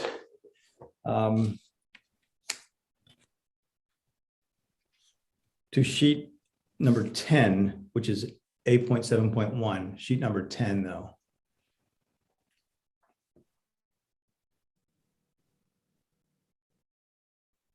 That's it. That's it there. Thank you. So we looked at the ramifications of doing a what I would call a pure hip roof onto this project. And if you look down at the left elevation at the bottom of the page, and you can imagine the front corner of that addition going back to a hip roof, it would take you back up to a ridge line that was only about 4 feet wide. And what happened with that is that it made the addition almost look like it was a previous structure then that was tied together by just a narrow gable connection to the main roof. And it was very awkward looking, and so aesthetically and functionally it presents some problems. So what we're looking at here is we're taking a cue from the main house and doing an eyebrow return. If you look up on the front elevation, you can see we're doing an eyebrow return that mimics the yes, thank you. What's going on the main house to still soften and eliminate that visual of the pork chop return, but yet it keeps the roof line of the addition from just being creating a separate geometrical shape and awkwardness there. So that's the change that we made there in our suggesting that would be considered and approved by the board as well too. In this set of drawings as well, materials are articulated. The main house and the garage all have 6.5 inch horizontal wood siding on it. We are proposing that all of the additions go with a 5.5 exposure siding to it. And in order to further delineate or differentiate the addition from the main house, we're suggesting that the window patterns actually be shifted from a 6/6 to a 2/1. There's several advantages there. Looking out to the view from the backyard, when you're sitting in a room, you're looking out through a clear panel of glass, so view is enhanced. But here again, it does just differentiate itself from the main house and materials. On the garage itself, though, because that existing building, because we're doing a continuation of existing walls on that building, we would match the 6.5 inch exposure siding just for continuity's sake. We are picking up some details to tie into the main house, though, in terms of use of metal railings and the columns. So there will be some elements that do do tie back to the main house, but in general, the materials and fenestration would differentiate it from it. The second comment that was made by the board last time was issues concerning hardscape and landscape issues. A hardscape and proposed kind of landscape concept was prepared by Ashlyn Ambrose from Leadenwall Landscapes. That is the last page on the edition, and I believe that Ashlyn is present at the meeting. If there are any, Kim, if you want to go back to the very last page of the submittal, sheet 19.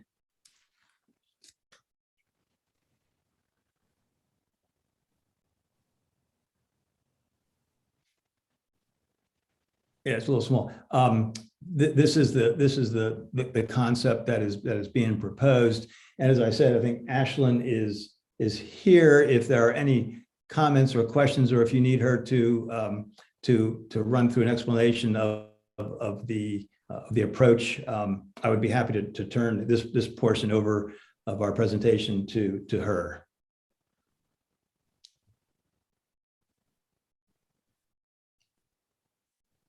I don't, is that possible, Kim? She's been given permission to talk. All right, thank you. Just unmuted myself. Hello, everyone. Good evening. Can everyone hear me? Yes, we can.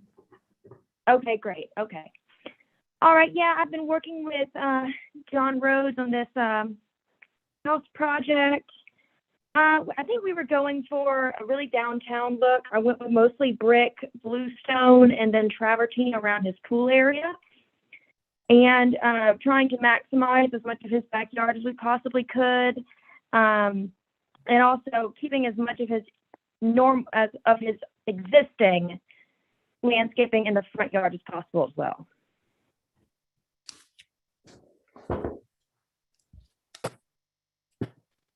I think at this point, am I still, Kim, am I still? You have 4 minutes left, Mr. Gottschalk, if you want. Yes, okay. No, I don't, I just didn't know whether I was still on the screen or not, or camera. So basically, I just want to say, I think we responded to the comment that was made. The materials and fenestration at this final elevations do demonstrate that the addition is subservient to the main house. And again, just want to thank you for the input and the opportunity to present this to you. We are happy to address any questions or comments that you have, but we also would, if possible, if we are granted preliminary approval, we would like to request being to be able to take this to staff for final details and other requirements. And that's it. Thank you. Thank you, Mr. Gottschalk. And just so you know, we can see you. So. Okay. I don't know whether that's good or bad. Do my fellow board members have any questions for the applicant? I just have a sort of technical one. Does this meet the qualifications for a preliminary application? Did I see wall sections and I'm gonna ask that. Stuff like that. Back to it. We did not. Am I still? Yes, we can hear you. Yeah. We did not include typical wall section in this submittal. Didn't realize that was a de rigueur requirement for the for preliminary review, and if it was, I apologize. That's right, Julia. Does not meet requirements for preliminary. But that could be made conditional for him to bring to staff, I'm guessing.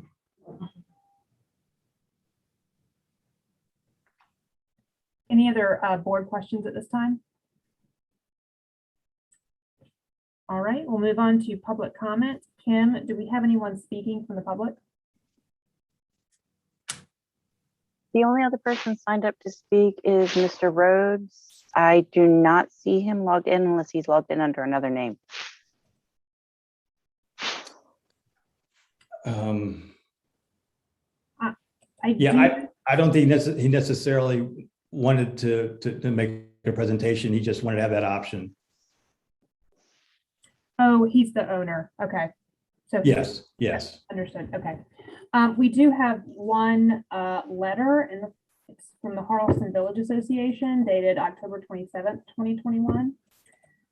Dear board members, the Charleston Village Association Zoning and BAR Subcommittee has reviewed the request to be heard on October 28th for conceptual approval for a 2-story rear addition and expansion of existing guest cottage for 7 Smith Street.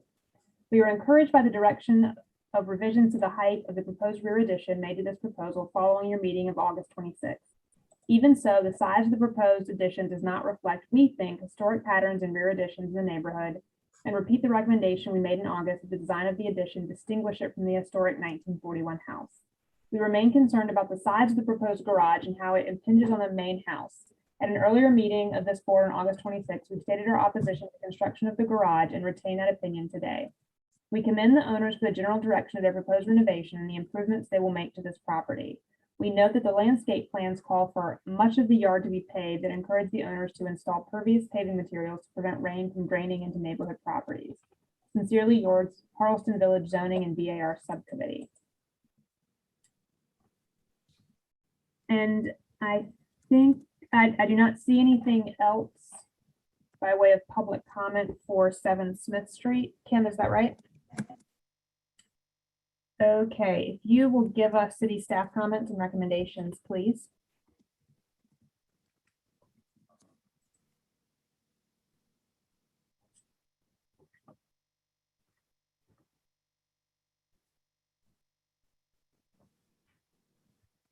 Thanks, Lindsay. This project has followed the directives of the board from the meeting on the 9th of September. So staff's recommending conceptual approval with final review by staff. Thank you, Kim. Mr. Gottschalk, did you want to respond to or clarify anything raised in the public comment or in the city staff comments and recommendations? Only thing I would say is that the comment, the letter that was submitted, I think they must not have realized that this had been reviewed at the September meeting and was granted approval at that time. I don't remember any comments being raised, at the August meeting. I think most of the questions that they addressed, that they asked in their meeting, in their letter regarding the August meeting, were addressed at the September meeting. And so I think we are in compliance with their concerns, and we would agree and appreciate the staff recommendation.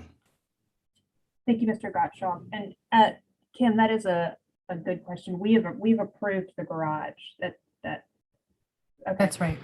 All right, we'll open it up for board discussion and a vote at this time.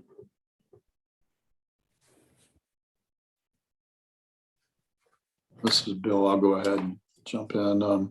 I believe the specific comments that were made last time have been addressed per staff's comment regarding this. So I would support staff's recommendation. I guess the only thing I do want to make sure is that maybe Glenn can chime in on the hardscape a little bit just to make sure. But otherwise, I think the general direction looks good, and I do agree with staff's comment and recommendation.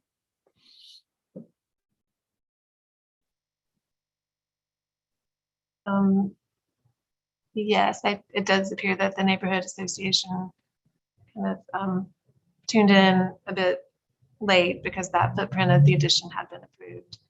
And I'm comfortable with Mr. Gottschalk's explanation of why it's a gable return rather than a hip at that protrusion. And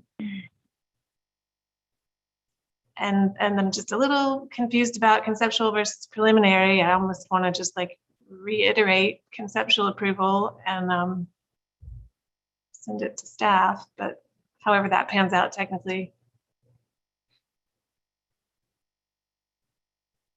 I think sorry if I can interrupt. I think that my recommendation for conceptual approval still stands. And I'm not recommending preliminary. Okay. But it already had conceptual approval, right? For Right. just those two comments. Okay. So today, excuse me, if this is not preliminary approval, we would be basically confirming that the comments have been incorporated and confirming conceptual approval. Okay. Got it. Or you could defer it for final approval at staff level if you choose to go that way.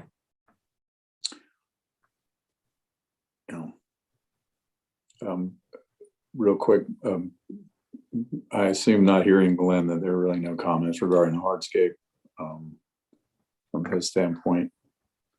I'm prepared to float a motion if Glenn, you didn't have anything to add. Not really, no. I mean, we commented or I think acknowledged previously about that pool being really pushed back there and it would need to be integrated. I don't think the pool's moved, but I mean, we asked for a landscape plan and I think it's a landscape plan. I think it might be worth just encouraging them to reduce the pervious hardscaping if possible. I mean, there's not a bit of dirt between the two buildings.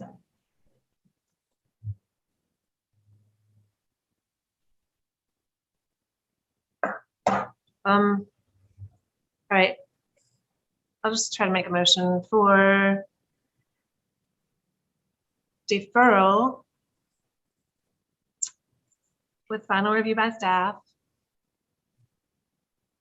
and a board comment encouraging the applicant to increase the permeability of the site. We have a motion on the floor for deferral with final review by staff and a board comment encouraging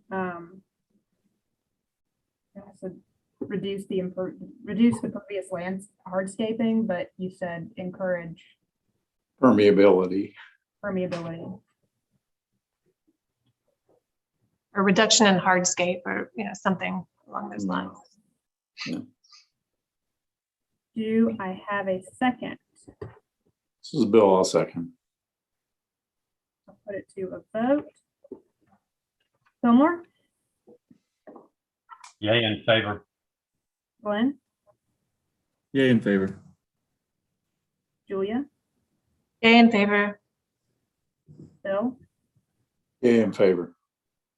Chair votes the majority and the motion passes unanimously. Thank you, Mr. Gottschalk. Thank you. Good evening and stay dry. Moving on to the sixth and final agenda item this evening, 138 South Battery. Kim? Thanks, Lindsay. 138 South Battery is requesting conceptual approval for additions to the side and to the rear of the house. The building isn't rated in the Charlestown neighborhood and built in 1936 in the old and historic district. Here's an aerial. Looks like it's on the north side, South Battery between Ashley and Road.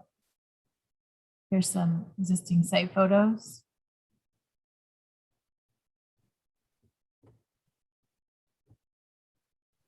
Looking west on South Battery and looking east.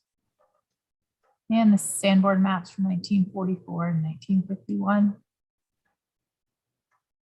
And with that said, I'll turn it over to the applicant for the presentation.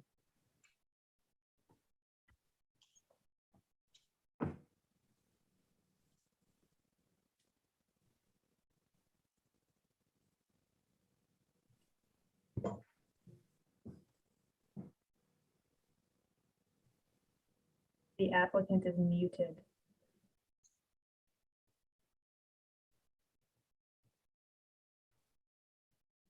Mr. Sego, you're muted.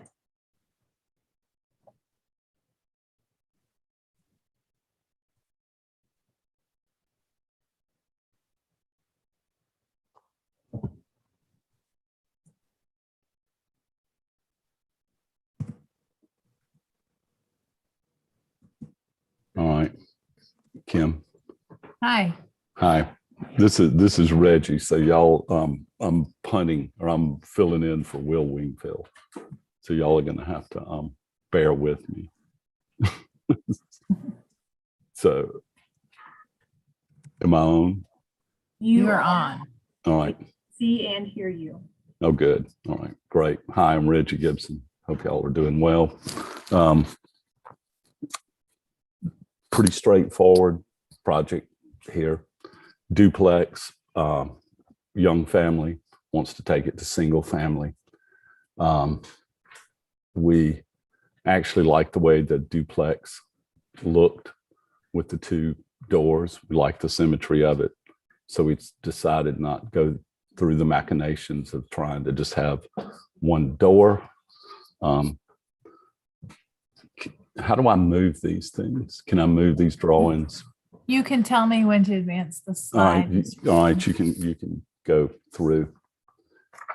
You can go to the next one, and the next one. If you'll go to another one. Next page. You can keep going until you can see what we're doing. Basically, all we wanted to do was add a porch on the side, which faces the rather large lawn to the side, so the family can let their kids watch their kids play. On the back, we want to do just a small little, dare not say conservatory after watching this BAR meeting tonight. So there's a small addition on the back. We've kind of cleaned up the inside, cleaned up the outside, fixed the roof, added the porch, added the small glass addition on the back that's really not seen by too much. The way we're going to deal with the front as to what door you're going to go into, we're painting all the trim Charleston green everywhere, porch included, doors included, shutters, rebuilding the shutters properly, and we're going to grain the front door, which will be the left door, and put two light fixtures on the side. Otherwise, other than the different front door and the porch on the left, it's going to remain the same. We have cleaned up a couple of windows, a couple of fenestration issues that are on the, maybe if you go one more page to the right, there we've, no, there you can just kind of see that we've kept that. The next one, if you'll, right-hand side, there's a funny little wood infill there. We cleaned that up with the addition of some shutters, and there's some glazing behind that. And those two wee windows that are in the center there, where if you'll go back one, Kim, we took those two windows out on the far right and left of the central massing and replaced those with the doors. So we're reusing those on the opposite side. Other than that, it's pretty straightforward. So I'll just be quiet. Last meeting, I'm sure y'all are, yeah, I'll be quiet. Thank you, Mr. Gibson. You're welcome. My fellow board members have any questions for the applicant? Real quick, Reggie, those panels on the addition on the back, I can't, couldn't zoom in on that. What are those panels? They're going to be metal panels. We're going to try to do like a Hope steel window on the back there, and okay. that detail there, we were going to do sort of a brushed finish on the metal panels and just try to keep them very simple. Eventually, they'll be. We're really using those just to be able to get underneath the crawl space there. So they're just going to serve as a backdrop for planning later on. Thank you. Mm-hmm. Any other board questions at this time? All right, Kim, do we have anyone speaking from the public? We don't. I do not see any public comment in the Dropbox either, but will you confirm? Yeah, I don't have any on this. Okay. All right. If you'll give us city staff comments and recommendations, please. And sweet. This project is an improvement in many elements of the building. It's thoughtfully designed with quality materials, and staff are comfortable with the proposal. So we're recommending conceptual approval with final review by staff. Thank you. Thank you, Kim. Mr. Gibson, did you want to respond or clarify anything raised in the staff comments? No, I'd just say thank you all for your time. I'll now open it up for board discussion and a vote. I just want to say thank you to the applicant for giving us one item to review that, in my opinion, is clear and concise and logical and good design. My only tiny comment that I had was that maybe you would consider somehow differentiating the new brick elements from that existing historic brick, but otherwise I'm very supportive. Oh. Me too.